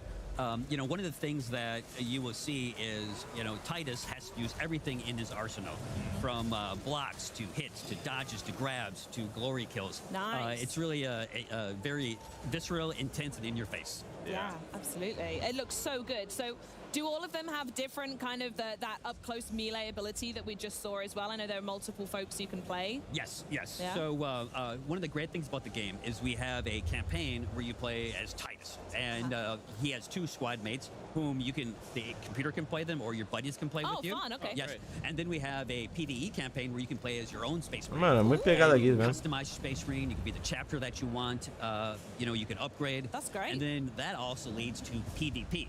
So you can go head-to-head with other humans playing as Space Marines. Oh, that sounds good. Absolutely. That's a bit of us. I like that. And there's the range stuff that we're seeing here now, yeah. This is the thing, like, pode jogar a campanha tanto com um jogador ou com 2. The number of enemies can get quite overwhelming as well. It's not just about the fact that you're dealing with ou separado também, né? Maybe someone up cada um em um mundo. I can deal with one dude, Yeah. I'm fine with that. He's fine with that. Tell me about the sort of technology you've had to develop to allow for there to be so much going on screen at once. Yes, so the key critical component of this experience. That was sick. Yes, that is an awesome glory kill. We just need to quickly go, nice job, Tim. Like that, Tim. Yes. So the Swarm engine. The Swarm engine was developed by Saber Interactive in World War Z, and that has been developed, and now we're in Swarm Engine 2, where we can bring massive amounts of Tyranids, never seen before, and they just come at you and they break apart. And every one of those Tyranids, based on our new AI director, starts thinking, and they're thinking about killing you. And it is an over-the-top war, like epic. Like never seen before, epic war where you are the main fighter. And is this just going around in the skybox? Because I don't know about you, Henry, but the idea of like loads of Tyranids flying at me sounds kind of fun. Is it something that you can see from a distance, or are they like coming at you? Yeah, they're much scarier. They're just Tyranids. Yes, especially when they're hundreds and hundreds. Well, yeah, that's true. Yes. Yeah. But they come at you with everything, and you need to use every weapon in your arsenal. Every move that you practice to stay alive. You can see here where the Tyranids are moving into the battlefield, and they're just on their way. It's nuts. And as they approach, they immediately break out into individual units that have their own AI. A mecânica mesmo que ele falou da parecida do World War Z mesmo, cara. Aquela multidão lá de zumbi. Monte de monstro. So our new advanced AI director coordinates the battle. Nice. So the swarm can come from different directions. The swarm kind of like breaks apart, like when they separate. That can happen at different times, based on the state of the battle, based on what you're doing, and based on what your Space Marine buddies are doing. Tim, you've done it again. Did you see that one? No, that one was sick. And watch the show back. That one was. Oh, yes. I'm so distracted. This looks so good. You just said that they assess what the state of the battle is. Yeah. So does that mean they're also reactive? And if they're thinking, oh, he's got this lane covered, let's direct some around here to sort of flank. Is that the sort of thing you're talking about? Yes. So you are a Space Marine. You're a Primaris Ultramarine, okay? But we can't make the game super easy for you. Nah. So you'll feel like, I'm bashing these Tyranids, but then they overwhelm you. And then the AI director can bring in more advanced units from different directions. They can flank you. So the ultimate goal is to feel like you're not going to survive, to feel like this is you're going to lose, but you make it and you win, and it's a great feeling. It's like at every opportunity you're just about to close the gap, feel like you're getting ahead, and then you guys are just like Sebulba, just chucking a wrench in my engine. Oh, I'm falling back again, and it's all over. Got to work for Bacana. Again. Yes. Crazy. Yes, it's very Good intense. reference, Henry. Oh, thanks. Yeah. Very on brand for you. I like it. Yeah, that gameplay we were just looking at, by the way, the sheer size of it. Yeah, here we go. Look at this. Oh yeah. I mean, we can see a little bit of the swarm here. Maybe. Yeah, that's a flying. They're flying Tyranids. In this particular battle, they're attacking these huge kind of radio towers, and you just destroy them as you try to survive, because they start landing. Different units start landing on the same platform that you're on. And as you can see, there's lots of ways that you can go about killing bad guys. Yeah, not for you, mate. So it's not just mindless violence. There is also quite a lot of objectives, mechanics to be following as well. Yes. So if you played the first one, and I know you haven't, that's okay. This is homework to do. I understand. This is our melee system is much more advanced. It's much deeper, and our range combat system is also much more advanced. So I like to call it the dance of death, where you have your melee, your blocks, your reactions, your critical hits, and then you can also pull up your ranged weapons, take out enemies from a distance, and you really need to learn how to use the tools in your arsenal of death to win the battle. And it's not just the people right in front of you. I know we're taking things off the chain here, the Tyranids, but the chain's integrity in the top right corner. So I'm clearly guessing that if you let that get to zero, it's over for you. Right. Yes, right. Definitely. Absolutely. Were there any other technical developments that really plussed up Space Marine 2, by the way? This is our own technology. Nice. And when you build this technology for a game, you can make it awesome. We talked about the swarm. We talked about the AI director. It's crossplay. No. Yes. I love that. So you can beat up your buddies. I will. You're first, by the way. Yeah, I can tell. Yes, and then the true you can play solo, you can play PvE, and there's a full-fledged PvP mode as well. So it's a very dense game. It's as dense as a Space Marine. Oh, I love it. So give us some more juicy information. Esse jogo eu vou jogar, cara. So, Space Marine 2 comes out September 9th. If you pre-order it now, you can play it early. It's right around the corner. Wow. We're testing the servers, making sure that the infrastructure can survive the Tyrion horde that's coming. We feel good. The reactions to the gamers here playing it is great. We're excited and we want to get it out the door. Amazing. Thank you, Tim. It sounds like you're super busy. We'll let you get back to work on getting on the horde. Thanks for stopping by. Run out of time, Tim. Crack on, bud. Yeah, we're looking forward to it, though. I'm definitely playing. Yeah, 100%. For sure. Well, coming up, though, our friends at Xbox Game Studios show us how nations are made in our history untold. And then we're going to catch up with the team from Obsidian Entertainment to give you guys, an exclusive gameplay presentation direct from the Avowed Theatre here at Gamescom. But first up, it's what First Descendant fans have been looking forward to all year long. It's Invasion's right around the corner, and we also got a look at what you... By the way, Charlie, that the newest Descendant, Haley's character trailer, will be revealed before the update goes live August 29th, so stay tuned for that. But in the meantime, have a look at this. First Descendant.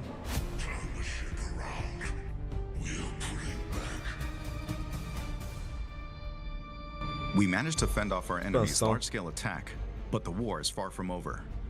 The Colossus still threatens us, and our enemies are plotting new strategies. Can Ingress ever find true peace? Has Corel really given up on the war? After Corel's fleet disappeared, the Vulgus began moving from deep within the dungeon to raid the Ancestors' facilities in Ingress and reclaim the outpost. Detecting this, Ingress immediately dispatched a scout. That scout's name is Haley. Haley, who rose from a supply soldier in the guerrilla unit to a legendary sniper, is now a newcomer in the Descendant Corps. Ruthlessly eliminating enemies with her anti-material sniper rifle. She dominates battles with her ability to drop her body temperature and emit cold air when her emotions run high. When shooting from a distance, her weapon's critical hit multiplier increases, making her an excellent fit for sniper rifles. She possesses sub-zero bullets that fire multiple shots in an instant, and a storm snare that pushes back and rapidly cools down enemies in front. Above all, Haley's specialty is switching to her anti-material sniper rifle and firing a single, incredibly powerful shot, stronger than any other attack. In Season 1, the Vulgus launches a new strategy, the Invasion. Invasions occur randomly in 2 dungeons of the hard difficulty infiltration operations. Players can choose to enter between the existing operations or the invasions. Invasion dungeons are only available for solo play, testing the strength of the Descendants. 3 Vulgus legions will block the Descendants with different defense mechanisms. The quantum field creates an immortal state, impervious to physical attacks. The Resonance Shatterers cause massive explosions with the energies of S.T.A.L.K.E.R and the Iron Heart. The Keeper Tile encryption device maintains a powerful security system. Invasion dungeons present new mechanics that disrupt the Descendants' operations. Solve these enemies' mechanisms and swiftly eliminate them. Invasion dungeons are designed for speed runs, and the faster you clear them, the greater the rewards that await. After coming in contact with the Iron Heart, Descendants experience an S.T.A.L.K.E.R resonance phenomenon. This resonance grants the Descendants new powers. It's the season growth inversion reinforcement. Inversion reinforcement is a new growth system that resets at the start of each season. It includes 5 types: hunting, attributes, recovery, survival, and seasons. Through the inversion reinforcement, Descendants gain beneficial effects for progressing through seasonal content, and can also obtain effects that compensate for their weakness.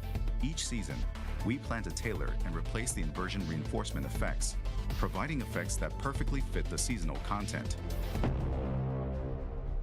In addition to a new Descendant, a new Ultimate Descendant will be introduced in Season 1. Ultimate Freyna, who has evolved S.T.A.L.K.E.'s toxicity into a more powerful weapon, will make her debut. In Season 1, you can discover Freyna's exclusive story and uncover the tale behind the name of her skill, Room Zero Trauma.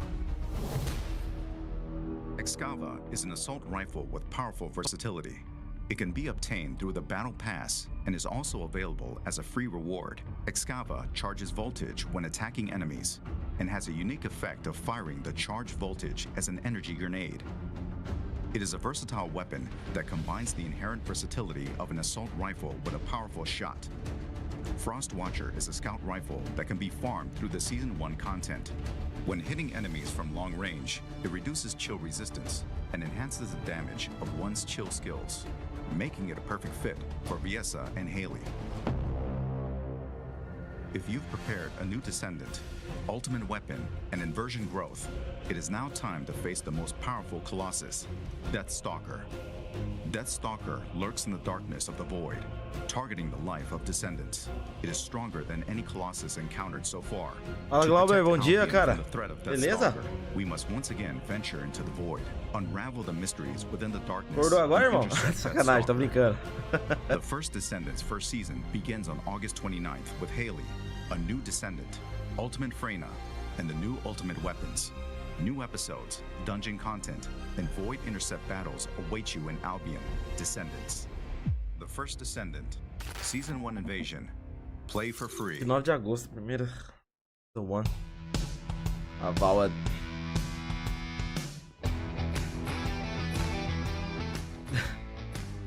Tô dando risada porque acordou, hein? Ih.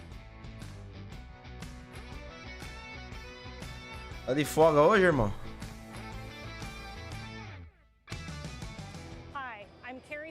Here at the Avowed booth at Gamescom. We're so excited to introduce you to the Dawn Treader quest and dungeon. And in just a moment, you'll get a walkthrough from senior narrative designer Kate Dollarhide, who's also the writer for this quest, and our community support manager Chris. No trampo? Ah, sim, Don't forget to wishlist Avowed on Xbox and Steam, and look out for our release on February 18th. Thank you for joining us, and welcome to the world of Aora. Hi, I'm Kate Dollarhide, folga só amanhã, só, né? designer at Obsidian Entertainment. Hi, I'm Chris Stanek, the community support manager here at Obsidian Entertainment. We're so excited to show you Avowed. I'm going to be walking us through the dungeon. I'm going to be playing the game. So let's get into it. Let's jump Avowed. in. All right, so the Envoy finds themselves in a dungeon in the first region of the game called Dawnshore. They're searching for an Adherent expedition team that's gone missing.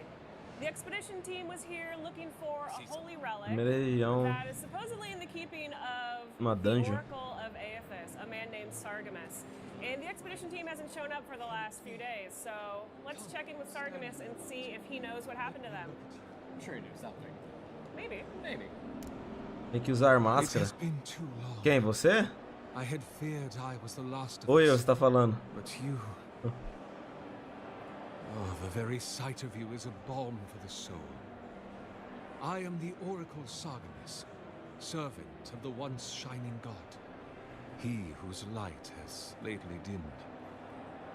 What brings you to this sacred space? So you can see at the top here we have an Arcane Scholar background check. That was selected at character creation. When you play the game, you'll have an option of 5 background checks. Ah, eu não tô saindo, cara. Eu fico em casa, então. Pra mim tá de boa. Só se eu sair na rua, né? Lógico. And conversation review feature. All right, Chris, if you wouldn't mind. Thank you. All right, so on the left here we have the conversation history feature. This is going to allow us to scroll back through conversations we've already been through and just, check on anything we might have missed that we wanted to confirm. And you'll notice here that the words Once Shining God have been highlighted. This is our lore tooltip feature. Once Shining God is a reference to the god Aethys, the god of redemption, light, rebirth. He's also Sargemus's god. So here on the left side of the screen, we have a short paragraph about who Aethys is, his context, and a menu where you can select different lore tooltips. So these tooltips are helpful for us to, deliver lore from the world of Aora to players who are new to the setting or who are returning after a long time away, and just get everyone up to speed without bogging down the dialogue with a lot of exposition. So these are super helpful for us and hopefully for you. Let's back out of that. Ah, cara, o evento tá sendo mais o mesmo, né, velho? Não teve nada assim de falar, nossa, que evento top. Lógico, pra galera que tá lá na colônia, lá na Alemanha, lá, a galera tá se divertindo, né? Tem várias coisas lá à exposição lá. O que eles mostraram aqui, cara, foi mais dos jogos aí que dá pra chegar, né? Falando com os desenvolvedores, como é que é o jogo, como é que vai ser a mecânica, o design. Mas não teve aquele negócio de... Esses eventos é assim, cara, não é evento de, ah, nossa, igual um showcase da vida. Um evento que vai mostrar um monte de trailer de jogo, só trailer. Aqui tem muito diálogo, né? Tem muita conversa também. Daí agora eles estão mostrando uma Avowed agora, né? As mecânicas do jogo, como é que é o jogo.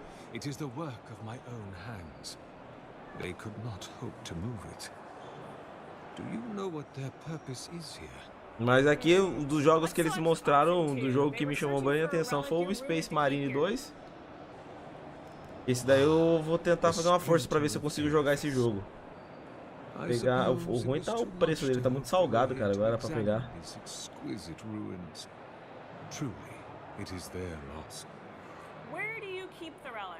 O S.T.A.L.K.E.R 2 também, quando eles mostraram também, o jogo tá muito bom. Porque o S.T.A.L.K.E.R ele vem pro Game Pass, né? Então a galera que é assinante Game Pass vai ficar com ele. Some sections are flooded, and others are infested with all manner of creatures. Although, perhaps you might assist me with that. Cara, os jogos são muito caros, né, velho? Tipo assim, pra gente que é criador de conteúdo pequeno, como eu falei, não tem empresa que manda jogo pra mim. E nem eu acho que vai ter também. Muito difícil. Então é mais complicado pra gente, né? Porque a gente tem que tirar do nosso bolso pra comprar os jogos. Ou depender de algum serviço, né? Quando tem algum jogo ali que vai sair.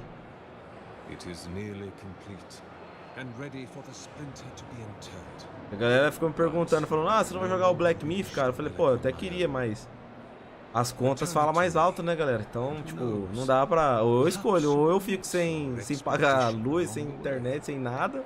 E aí eu não faço conteúdo, ou eu compro o jogo e fico jogando, mas e aí? E o dia de amanhã?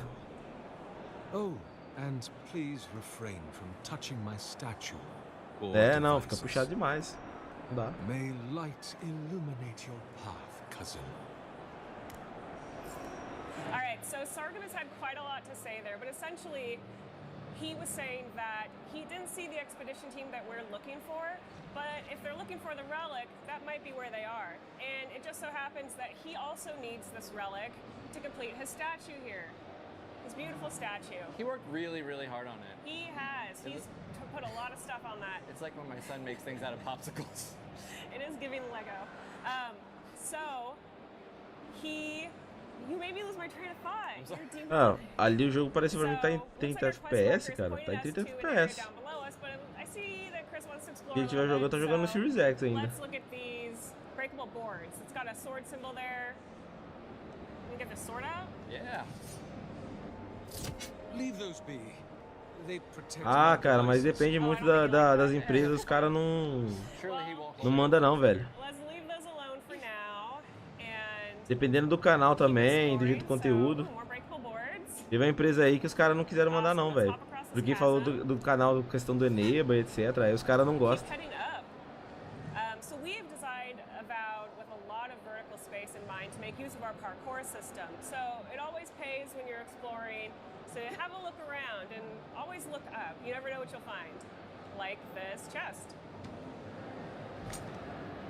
Ooh, we've got an accessory and Mas tem empresa pequena que os caras mandam. Let's open up the inventory screen, take a look at that. So that's going to be Night Mistress's favor. This is going to give us additional essence for standing next to our companions. Essence is what spellcasters cast their spells from. It's our... I can't remember what the word is now. It's our resource. It's our spell resource. Yes, it's our spellcasting resource, of course. So Night Mistress's favor is going to allow us to cast more spells for longer by generating additional essence. Se pegar uma empresa que é empresa de jogos indies, cara, geralmente os caras eles não estão nem aí não, eles falam, não, vai lá. Eles querem que mostre o jogo dele, né? Mas aí o ruim é o contato, que às vezes você manda mensagem, manda e-mail, e aí você não sabe qual que é o contato dos caras, então é difícil, né? We want that additional essence and that elemental resistance to give us a little more survivability in combat. Now let's turn to our character sheet. You can see that we're level 6. We are close to getting a new level, close enough. We've got our background there, and then our health, essence, stamina data, all those good stats that you can keep track of over the course of the game. So let's look at abilities. All right, we have put quite a number of points in the wizard ability tree because we're playing as a wizard. The first one we selected was the Wand Mastery passive. This is going to give us the ability to do additional damage with wands. And because we're double wielding wands, that's going to allow us to do a lot of additional damage. And then down below it, we've got the Blood Magic passive. This is a really a gente vai pedindo, cara. Uma hora vai. Uma hora, se alguém colocar alguma... Ah, toma aí. Eu também, às vezes, também conforme o canal vai crescendo também, do tamanho, os caras vão mandando no e-mail também.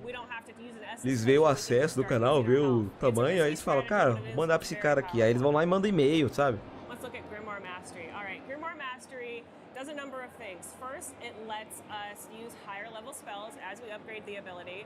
It also lets us memorize spells from our grimoires. So if you have a grimoire you really like, but you get a new one that's cool and you want to try, you can spec into some of those spells from your previous grimoire and then toss it aside and pick up your new one. Let's look at our active abilities. Well, in the grimoire, it's all because of the power of reading. That's right. We do love to read here in Obsidian. Habilidades. Okay, so active abilities, we've got a Corrosive Siphon. This pairs very well with Blood Magic. So essentially, with Corrosive Siphon, you use this ability on enemies, it steals health from them and returns it to you.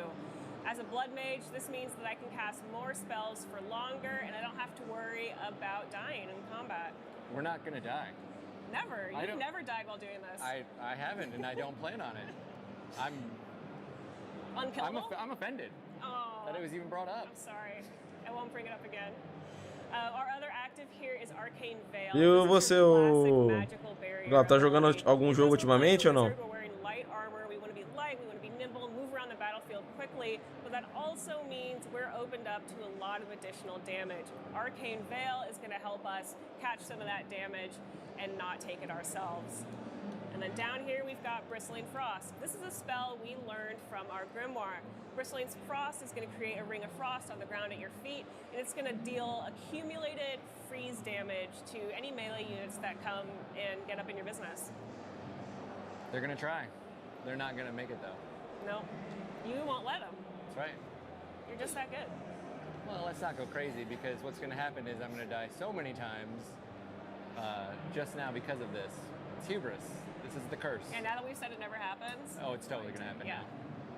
Tá sem tempo, né? So our quest beacon is sending us through this tunnel full of water, so let's just have a swim as we go look for the expedition team.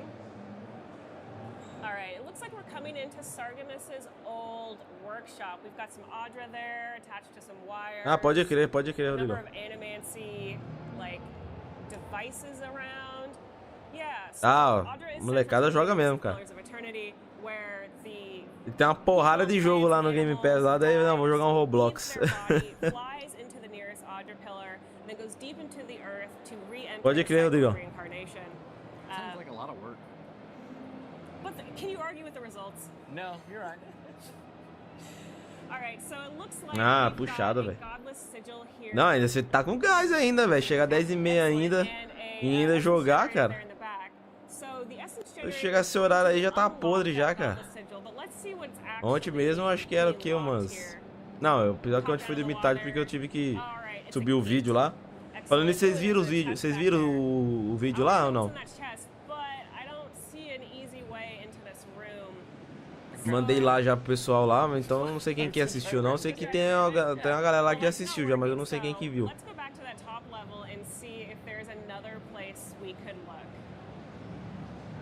Mas então, aí depois que eu terminei lá, eu subi, cara, capotei, velho.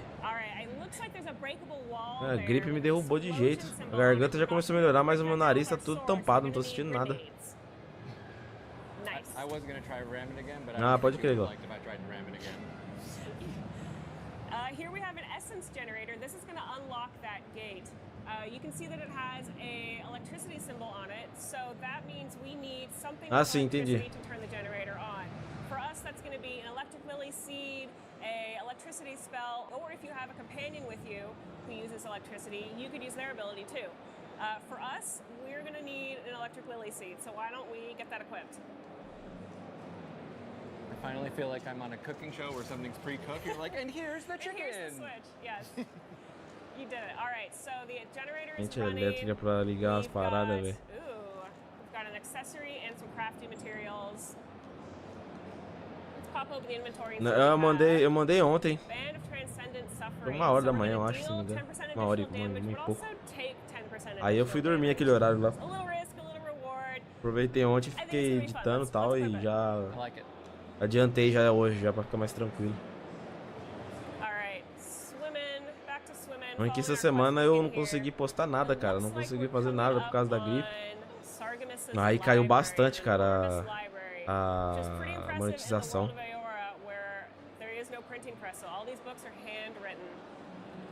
It looks like we also have a number of red dots in our mini map in the top left corner. That means there's enemies nearby. So, let's deal with these spiders. What do you want to do, Chris? Oh, I'm going to sneak up on them and I'm going to get them. Sneak up on them. All right. Nice. Quick and quiet. Give me a power attack to that spider. Arcane Veil. Esse cara que tem aracnofobia não vai poder nem jogar esse jogo. Spiders love the corrosive siphon. All right, another power attack on that spider. We're building up that stun meter over time. That's going to allow us to do a special attack when the stun meter's full. Looks like Kai's done his companion ability, and now he's taunting that spider, drawing aggression away from us, which is very nice. And now we get that special attack. Hit it with some electricity. And a little bit of electricity grenades. Back off and finish it with the wand. Awesome. Easy. Nice job. Thank you. All right, let's keep moving. Ooh, it looks like we've got a blocker here, some webs in the way. Thankfully, Kai has an ability that will let us get right past that. Let's use Kai's fire starter. Parece que ele vai ser 30 FPS, hein, cara, no console. And that should burn right away. There we go. It's always handy to have a useful friend around. A guy who can do tricks. Yeah, right? He always has a lighter. And, I'm walking around, I run into a web, I'm like, there it is. I gotta get Kai. Call him up. He's dependable. That's what we say about Kai. All right, so I don't see any sign of the expedition team, but what I do see are some Zorops and a water beetle. So let's join their party. Ooh, it looks like that damage we did to the water beetle is filled up again because he's being healed by the Zorop Elder. So we're gonna need to take out that Elder right away. Yeah, burn him down with corrosive Ah, tá 30. Eu não sei se eles gravaram a 30, né? Com a placa de captura, mas tá parecendo que o jogo é 30 FPS, cara. O Avowed desse daí. Excellent. So we're dealing some accumulated frost damage. I'm gonna get the Zorop up here. Thinks he's cheeky. Where'd he go? There he is. Running away from us. Did he jump up there? No. He's... The beetle left? Yeah, the beetle's left. The little beetles. Oh, he's so fast. He's nimble. There you go. Nice. Did it. All right. Done and dusted. Let's keep moving. You didn't doubt that I was going to die there, did you? Like. I thought about it. Okay. I thought about it, but I was like, no. All right. I trust Chris. I remember Esse jogo aí não me chamou muita atenção, não, quando ele teve o lançamento, a preview dele lá do trailer. Let's poke around this area and see if there's anything interesting we can find. I see 2 godless sigils above a locked gate. And there's something in there. É, pegada tipo igual da Scroll, cara. There's a wire on the left and a wire on the right. I think those are going to go to the essence. Caramba, velho, o livro atravessando ali já. Let's pop down there and see what we can find. Yes, there it is. All right, that's one down. O gráfico tá como? Should be close by. It was right off to the right. Oh, there it is in that gap. Oh, on the left. Right there, right there. Yeah, there it is. Got it. Boom. Nice. All right, with both those sigils activated, the gate is open. We can get our prize from the sarcophagus. Bitter bonding. Let's check that out. All right. All right, 10% of weapon damage restored as health. This is going to be super helpful for us as blood mages. So as we're doing damage, we're going to get a little bit of health back. That sounds fun to me. Let's equip it. You got it. Pardon me, Kai. All right. So I think we're near the relic. We haven't seen the expedition team yet, but we might as well pick up the relic while we're here. There's the relic. It's really shiny. Can't be as easy as just grabbing it, can it? Ooh, but I don't think the ruins liked us taking that relic. So we've had a bit of an earthquake, and it spawned some skeletons. Hello, friends. Hope you're ready for a skeleton fight. Yeah, always ready for a skeleton fight. What they always say about me. Christian, you know, always Chris, ready for a always skeleton. ready for a skeleton fight. There, Oh, Kai's doing Chris. some help for us over here. Excellent. I think we've got some rangers on the left. We should deal with them right away. Yeah, they're gonna be no fun. Raining arrows down on us. All right, that's one down. Power attack. Então, Glauber, esse jogo aí é RPG, né, cara? Então, assim, a galera... Mas é pique The Elder Scroll, sabe? A galera que gosta de jogar The Elder Scroll que gosta mais desses jogos. Oh, it's this guy. That's why. It's the fighter. Yeah. Yes, absolutely. We got something for him. All right, so he's got a shield, which means we're going to need to break his defense in order to deal damage to him. That's And why then Chris is using Kai's- a power attack here. Chris is gonna use Kai's companion ability to hit that skeleton, and he's toast. Now we've got a mini boss. Ah, ultimamente tá assim, né, cara? Try again, try again. Try again. It's okay. He'll get me one day. This guy hits hard, and he O has que tá precisando é uma revolução, velho. E o que eu sempre falo, eu tava conversando com um colega faz um tempo já. 2025 vai ter essa revolução. E um dos jogos que vai fazer essa revolução é o GTA 6, cara. Pode ter certeza. Quando sair o GTA 6, vocês vão ver que vai fazer assim, ó. As indústrias do game vai acordar. Porque aquele jogo lá, ele vai dar o impacto, cara, nas indústrias do game. Vocês vão ver. He's taking frost damage. He's frozen now. Maybe he should let it go.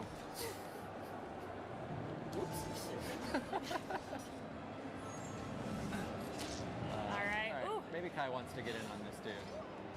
Kai gives us a hand. Oh, and Kai finishes him off. Thank you, Kai. Such a good buddy. Well, we still got a few more skeletons to mop up. All right. É, isso aqui é jogos de nicho, né, cara? RPG é... We're gonna need to break his Não é todo mundo que gosta. some damage on him. All right, I have to stop messing around. One Oh, moment. Chris. One moment.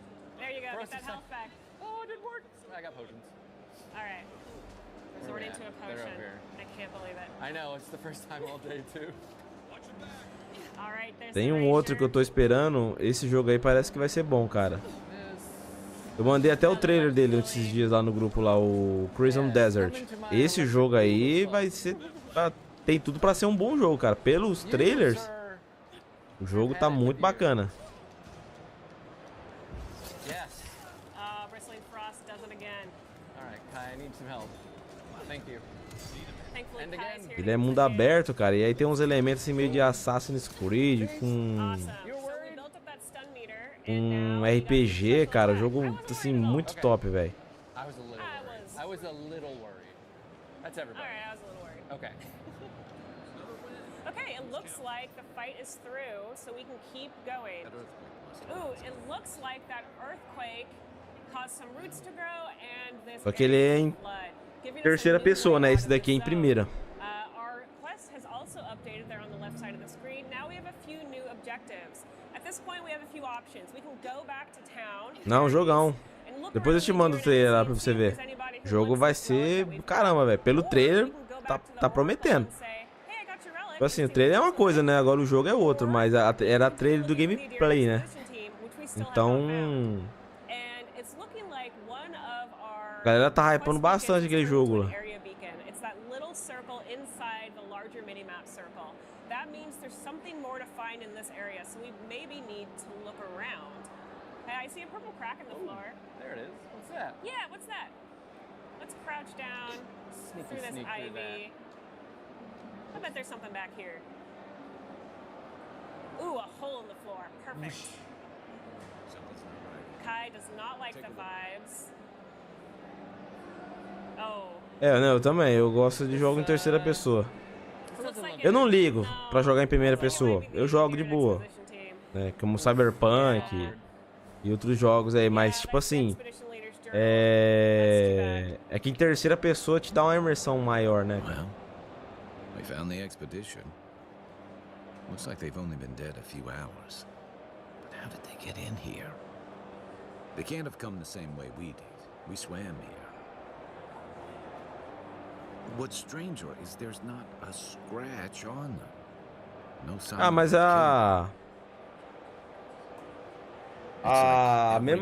mesma produtora que fez o Indiana Jones é a mesma do Wolfenstein, né, cara? O Wolfenstein é em primeira pessoa também.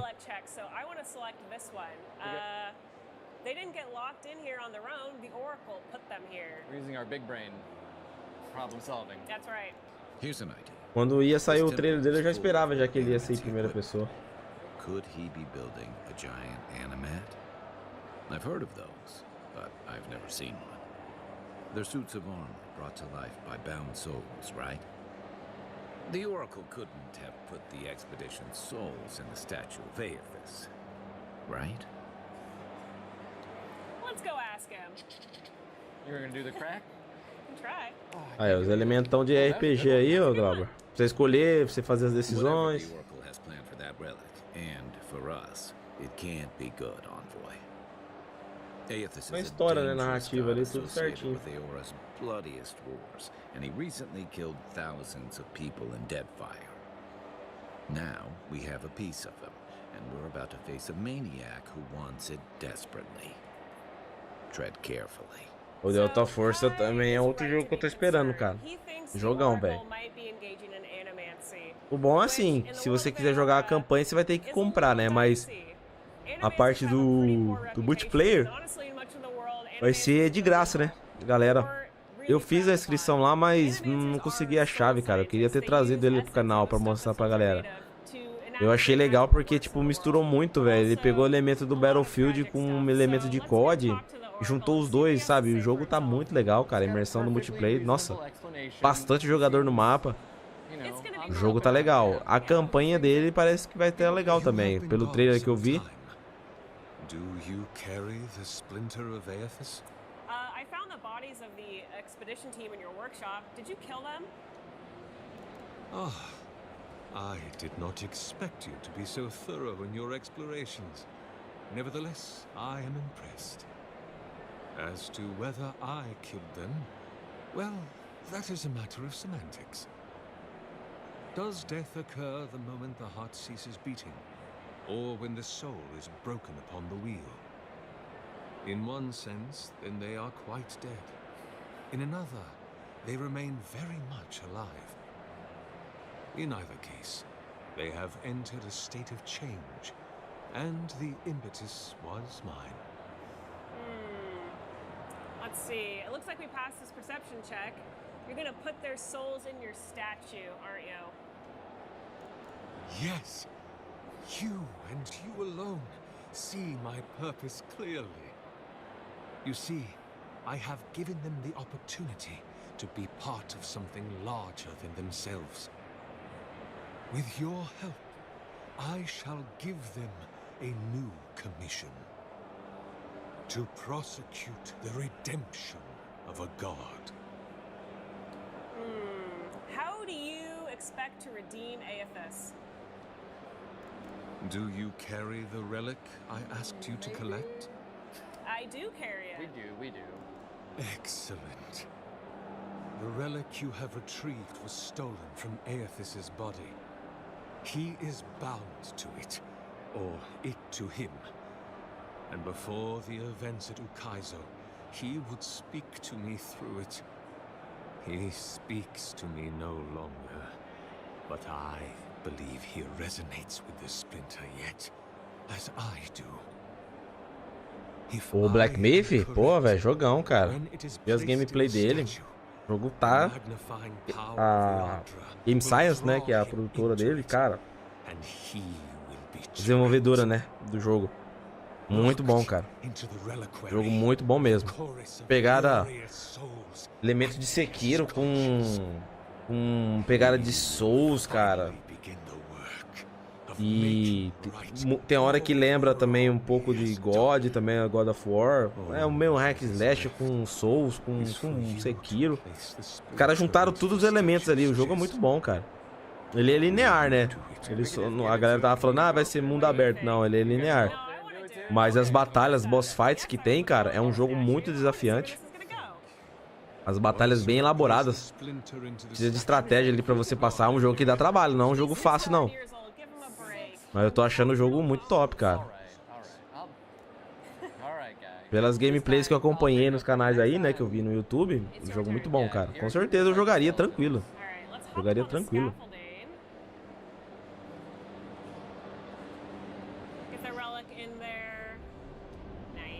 There we are. Now, to fill the statue with essence. Do me the honor of pulling the lever, just there. And my lord will return to face. Eu vi os caras lá do PC já botando uns mods lá, velho. Nossa, esse cara é fogo, cara. Pegaram o bastão lá dele lá e transformaram num negócio do Minecraft. Falei, pô, velho, esse cara é fogo. Outro colocaram um cotonete gigante, velho. Os caras viajam demais. How long was he working on this again? A few years. Oof, this is going to be an awkward conversation. Yeah, let's see what he has to say. My lord Aethys has not returned. Something is missing from my desire. Era o terceiro dia, o evento, o arrasto desse terceiro dia foi o Avowed. Without its ringing. Os caras soltaram um RPG e só falação. So this chime that Sargemus is talking about is unique to godlikes. Only godlikes have a chime. It's what the gods give them before they're born to mark them as their own. As a godlike of Aethys, Sargemus has a chime given to him by Aethys. As a godlike of an unknown god, we also have a chime. So what he's essentially asking us is, will you give up what makes you special and die for my experiment? And at this point, we have a few options. We can say, sure, Sargemus, I would love to die for your statue. Or we can try to convince him that actually he should die. As a godlike of Aethys, Aethys is probably going to want his chime and not mine. Or we can attack him. I kind of want to attack him. You want to attack him? I want to attack him. He's got a glowing sword. I want that sword. Yes, we've been too nice to him today. Agora eu não entendi até agora, velho. Os caras estão jogando ou eles estão assistindo, tipo... Porque eu tô vendo a mão deles pra trás, o outro com a mão pra frente. Alright, good luck. To get settled. Ooh, he's fast. He is fast. See, he's just acting like he's old. He's not that old. Building up some good stun. I'm out of breath. Ooh, I'm out of breath. Nossa, a mecânica é bem dura, velho. Kai doing some work. Oh, no. Okay. All right, second wind is activated. Wind. We're up. See, still not a death, down but not out. Not a death. Bristling Frost activated. Let's do some frost accumulation, Arcane Veil, and Corrosive Siphon. Nice. Kai will take some of the aggro. Kai's using his companion ability. Now he's drawn the aggression. That's going to be really helpful for us. Grenade action. A little power attack, grenade. Boom. Kai gets that. Oh. Perfect. Perfect. Well done. They'll put that in. Well done. Thank you. Let's loot his body. Yes, definitely. Yeah. All right, he's got a great sword. Last light of day. Can we equip that, please? Of course. Ooh. Beautiful. All right. So that's not the end of this quest, but it is the end of our time together. So thank you so much for looking at Avowed. We were so excited to show this to you, and we hope you play it on February 18th. Thank you so much. Ara History Untold, a 4X grand strategy game spanning the ages, is beautiful to look at, yes, but it's even more fun to play. Cara, ainda falta o Tales of Iron 2, esse daí eu quero dar uma olhada nele. E aí, deixa eu ver. É isso. Thank you so much for having me. I'm so excited to be here. Oh, this is going to be a fantastic segment. How are you enjoying Gamescom so far, though? Gamescom is my favorite event of the year. Honestly, it brings so much energy to be able to interact with people who love games, who do those things. The booth we have this year is incredible because it's so detailed and beautiful over there. Yeah, we're finally coming out, right? The game is finally ready. Não, tá bem ruim, cara. Have to drop the date in there.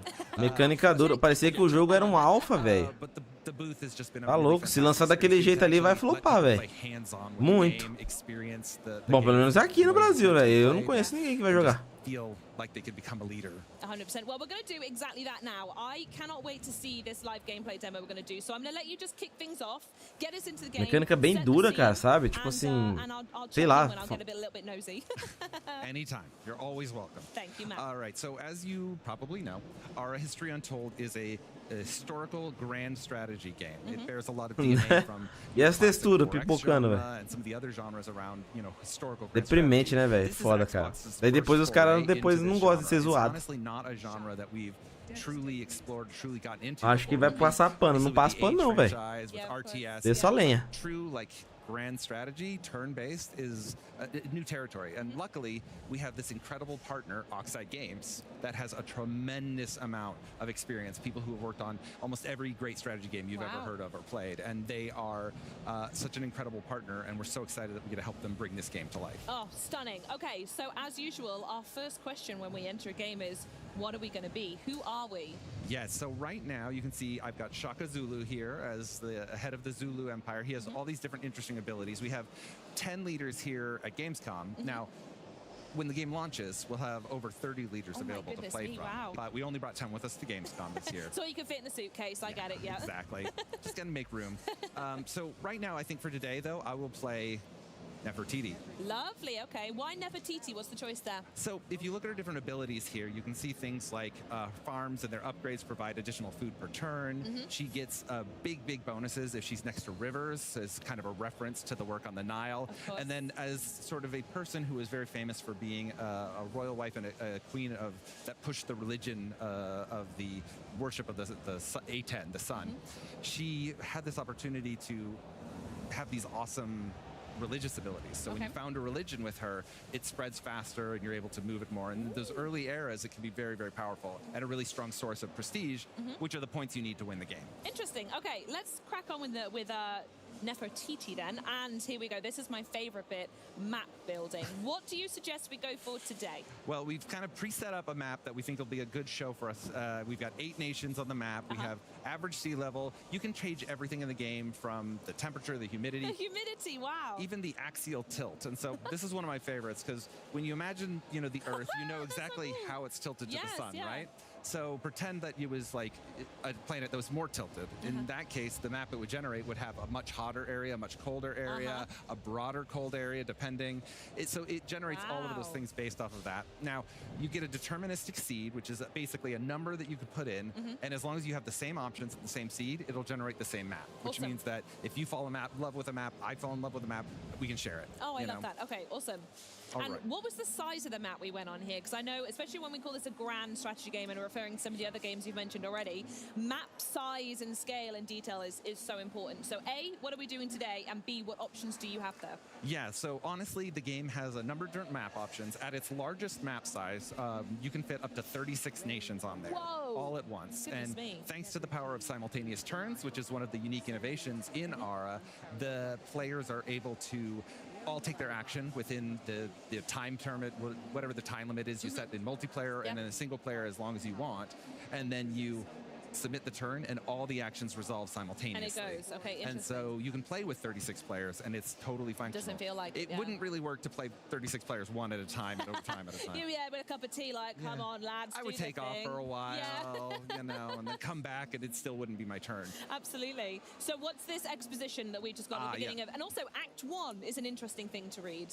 Yeah, so in Our History Untold, the game is broken into 3 acts. Now, you play the same leader from the very beginning of the game all the way to the modern era. When we say a history untold, what we're talking about is the untold history of this alternate Earth, this alternate life of this alternate ruler. And so you play the same history, you play the same ruler, the same nation.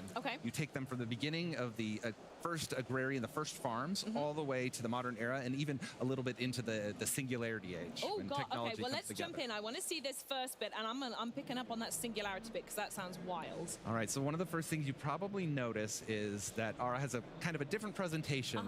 You know, a lot of these games are inspired by board games. You know, hexes, tiles, and I love those. But with Ara, we really wanted to deliver the player fantasy of being a leader of a real world, the choices you make. And so there are things like organic borders, so where the river goes is where the natural borders are. Oh, I love that. And you could do other things like, if you zoom out and look around, sometimes you'll see mountain peaks out in the distance because your people could see those mountains. For right now, though, it looks like we have a nice little temperate forest here, some plains that are lovely. We've got some grains available, and we can zoom all the way down and see. Oh my goodness, you get so close. Yeah, there's some wheat growing over here, and then if I zoom in over here, you can see some rice that I could turn into some rice farms. Over here, it looks like there's some dangerous predators, in this case, some wolves. Oh, interesting.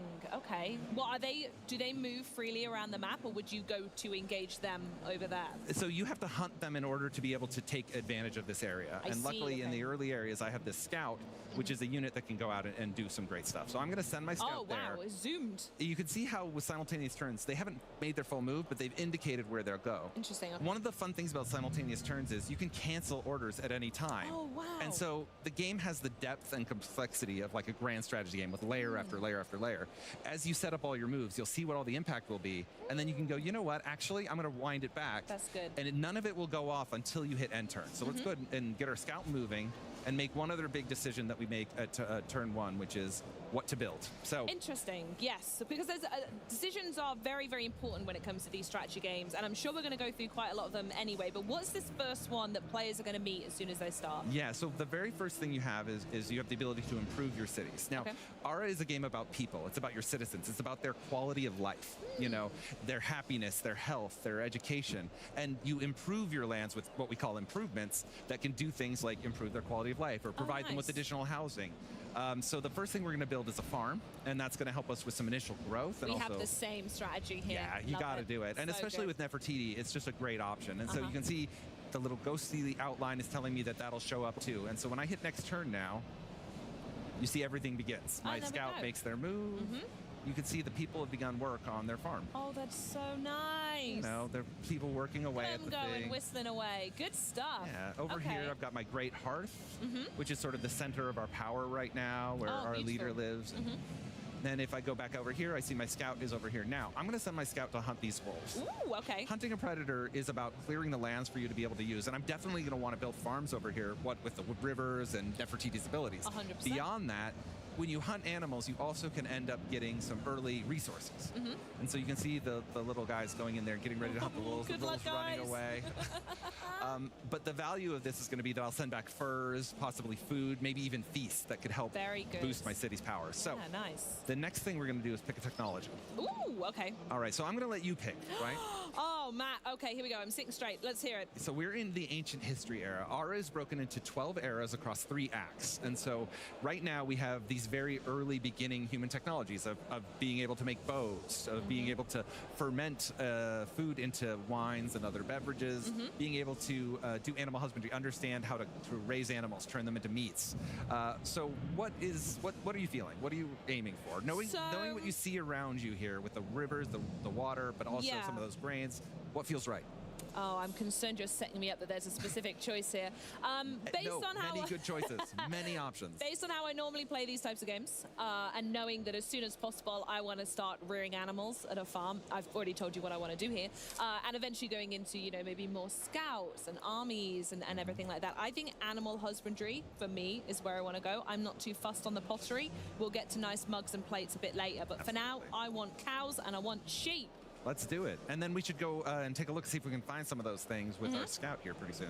I will say quickly, though, on that decision, as it's such an important one you make at the beginning, what's a good option for first-time players? Is it animal husbandry? Is that the route you would typically kind of recommend people go for? Well, honestly, there are a lot of different things you can do. It depends on what your strategy is. You should really pay attention to who your leader is and what their powers are. So if I was playing Shaka Zulu and I was intending to meet my neighbors and go and try and conquer them right away, I might pick archery. But if I was playing as, again, Nefertiti, for TD, I might go for grain storage. Because see, I knew you'd set me up. I went for the wrong one. Or animal husbandry.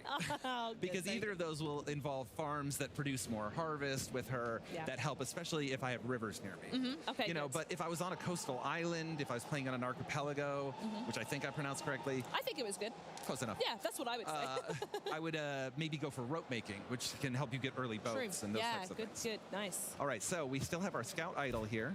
We're going to move them out into the wilds. Yeah, let's expand the territory. We see the fog of war everywhere. You've discovered, what's that just down there with all the little pots and pans? Oh, yeah. So these are basically the remnants of forgotten civilizations. Nice. They contain... Stonehenge is just there, is it? Yeah, just an older circle that was made by some nomadic society. And so eventually what will happen is I'll be able to pick those up with my scout. And as I do... we'll be able to discover some things, and those things will possibly help me. So right now, for example, this collected some furs and some statuary. And so now we're going to go ahead and take this stuff. Now, one of the big differentiators for Aura is that it's taken the complexity of a crafting system, but really stretched it out over 12 acts, over the entirety of human history. And so at any given time, you can build these things that you can use as amenities in your cities. For example, because I found some statuary, I can take those old statues, I can put them in my city, and for 10 turns, I'll have additional prosperity. And if I had any culture improvements, like say a library or more like a museum or something, or an artisan studio making those pots and pans, there we go. They would get a bonus as well from the being inspired by the beautiful statues. So I'm definitely going to equip that now, and it's going to, you can see it's going to raise the quality of life of my citizens, and then I'm going to continue to build. Now, I'm also going to go ahead and money talks, right? It does indeed, man. Yeah. So you can always get more wealth, and if you get more wealth, you can use it a bunch of different ways. Yeah. One of the ways is you can rush production. I can throw money at the problem. So you can prioritize things in the heat of battle if something's going on and you need it. You need it, absolutely. Ooh, okay. Now, you might notice these cougars over here. Pumas, bearcats, all names for the same animal. But they are here. Mountain lions, that's another one. There's another one, nice. It's the animal with the most names. I don't know if you know that, but it actually is. I've never thought of it that way. Weird, but it's true.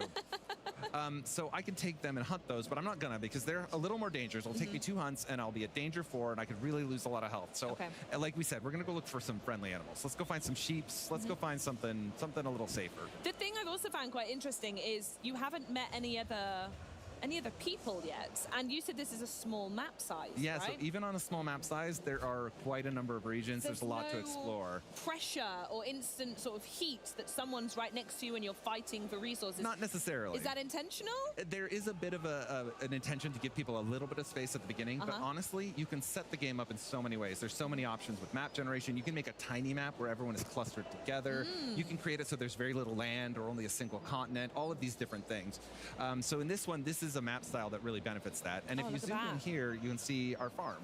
Wow. When you build improvements in Aura, they sort of expand to take the space you give them. So this is a farm that's been built out here. You see the little scarecrow. Let's say how aesthetically it's just set that up. As someone who meticulously spends a lot of time in every game making things look nice, it's got little paths, it fits to the borders, it's lovely. One of my favorite ways to honestly play is when I'm building a farm. The reason I chose this region is because I like big farms. I like them to stretch out, and I know I'm going to build a farm here with this grain. Of course. I want to make sort of an agrarian district along the coast here, so there'll be a bunch of beautiful coastal farms, and then over here will be like my city center.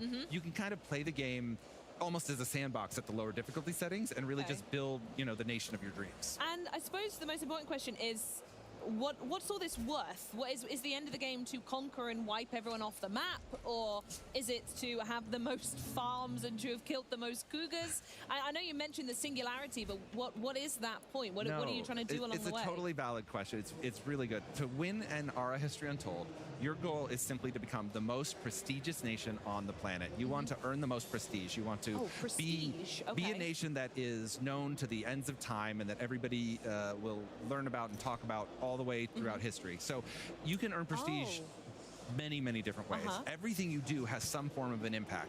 For example, right now, most of the prestige I've earned is from the quality of life of my citizens. I've been providing them good goods. I've been farming, making sure they have enough food and everything. And because of that, I've been slowly earning prestige over time. When I was to create a religion, the more my religion spreads, the more I empower the religion by having more powers, which are called verses in the game, which give you new abilities. The more of those that I have, and the more that I can convert other nations to my religion, the more prestige I would gain from that.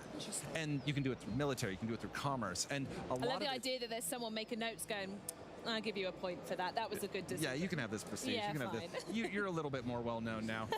One of my favorite things about the prestige system is you can pivot over time. Okay. In the first act with Nefertiti, maybe I'll work really hard on spreading my religion, but then maybe in the middle eras, in the early medieval ages or something, I'll rush iron and rush into swordsmen and rush into knights and try to do some conquering. And then as I get into the third act, maybe I'll start producing masterpieces. Oh, okay. But you can do all of these things, and then you end up in this stack with the other societies. You can so see. You can constantly see where you're stacking. Absolutely. Interesting. And you can understand how you're earning prestige and where it's coming from and how you maybe could be doing better. One of the other innovations. Forgettable. Very sad. Oh my! If harsh. I ever find myself there, I think I would cry. Well, you wouldn't have to cry for long because at the end. I can boot up a new go and start again. Always, but also at the end of every act, the forgettable nations are actually culled from the game. It is a unique feature in Aura that allows the game to sort of consolidate the world, make the super. So when you get to the third act in an 8-player game, for example, you'll have 4 players, the superpowers. They'll all be what's left, and everything else will have been kind of forgotten to history. In Act 2, we'll lose 2 nations, and then all of a sudden there'll be a rush on all of their incredible findings, all the ruins of their nations, all the stuff that was left behind, and people will be in that kind of age of exploration. Wow. Okay, I love that. So what I want to do now is a little birdie told me that you've actually prepped what an end version is it? Yes. Is it Act 3 we're jumping to? Is it Act 2? Where are we going to be checking out now? All right, so we're going to go into a Act 3 save that was done where I was playing as Joan of Arc, Fun. Jeanne d'Arc. Nice. Who is plays as one of the rulers of France in the game. In the game, they can have multiple rulers of different nations. So, with launch, we're launching with Otto von Bismarck to rule Germany, of course, because we're here at Gamescom. But if you buy the deluxe or premium edition, you get the leader pack that includes Hildegard von Bingen, who plays completely differently. She's a very famous nun from the ancient German times, and she brings a totally different play style than Otto. Oh, okay, interesting. I've got one other thing to show you, and then we'll jump right to that. Oh, okay, right. Ooh. So we've met a tribe. This is an event. Nice. Yeah, so in tribes, when you meet these tribes, you find them out in the wild, and they are these small nations. They're named after whatever the region is. So they're sort of inspired by real tribes, but there aren't any actual real individual tribes. They're just made up for that.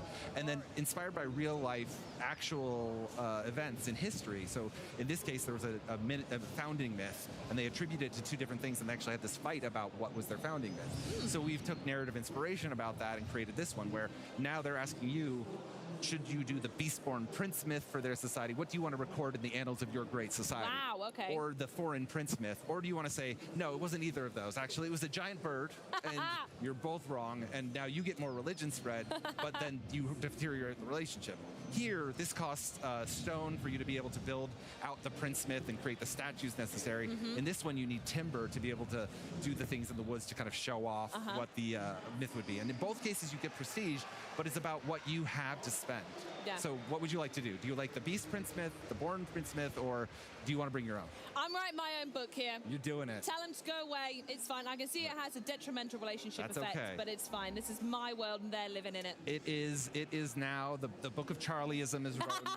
And yes. we have that. And unfortunately, this will mean these tribal warriors might be mad at us. These guys might be a little bit bitter. Is their current diplomatic status? That's fine. We'll deal with them later. It's all good. Right. We don't have to deal with them because Take me to the future. We're going to go to another game. So this is in a bit of a war-torn world. It's in the information age, but some things have fallen behind a little bit because of the amount of war. And now it's kind of settled into sort of a firm Cold War state. But you'll see different prestige for the different rulers. And you'll also see a mix of different layers of industrial, of modern, as well as... I cannot wait for this. So you can see right here, there's a farm that's a little bit different, and we'll zoom out. Whoa!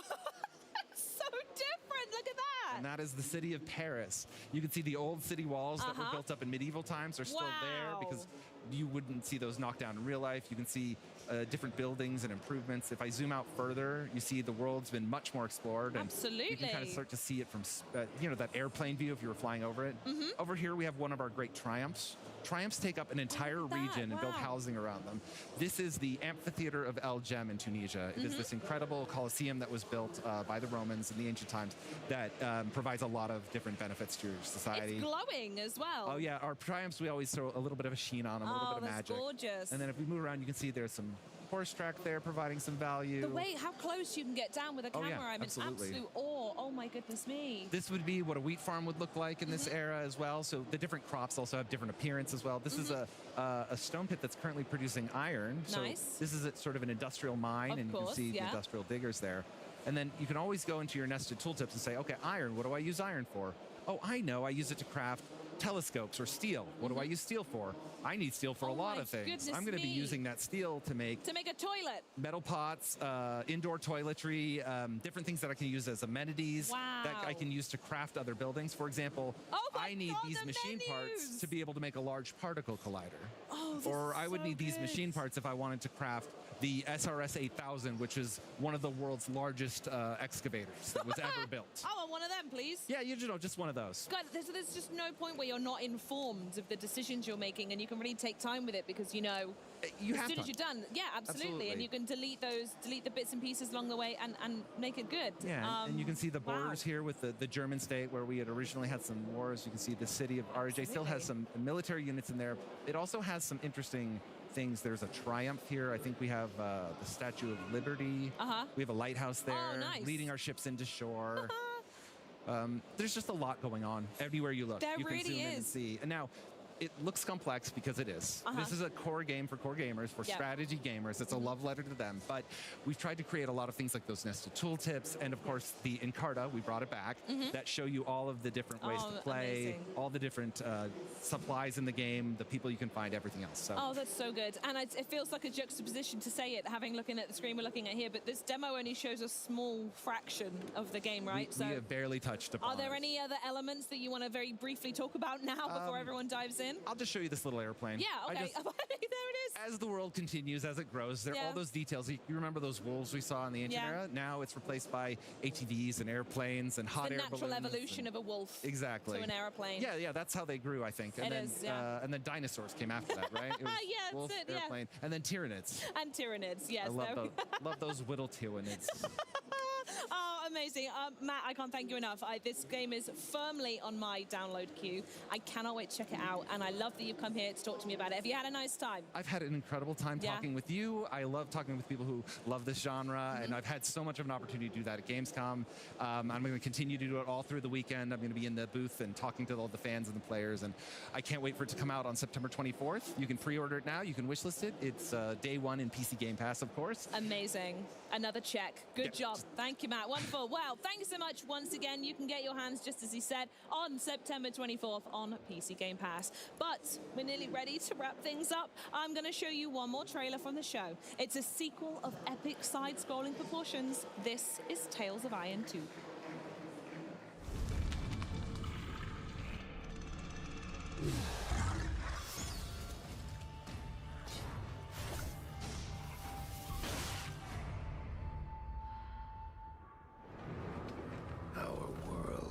Not ready for their cruelty, their barbarity.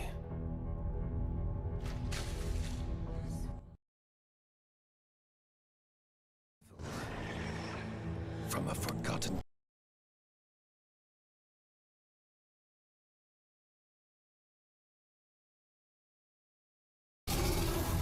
they feast.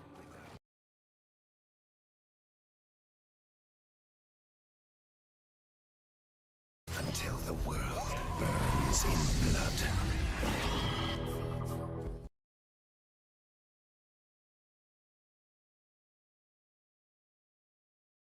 They say, but one rat can brave the blaze.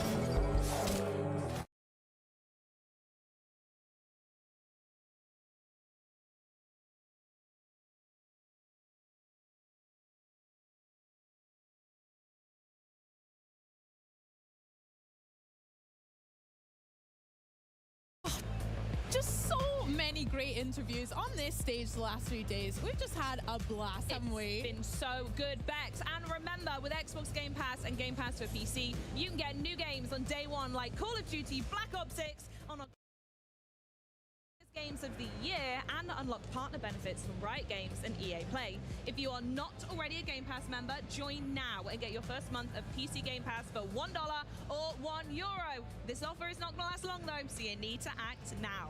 So until next time, thank you so much for watching.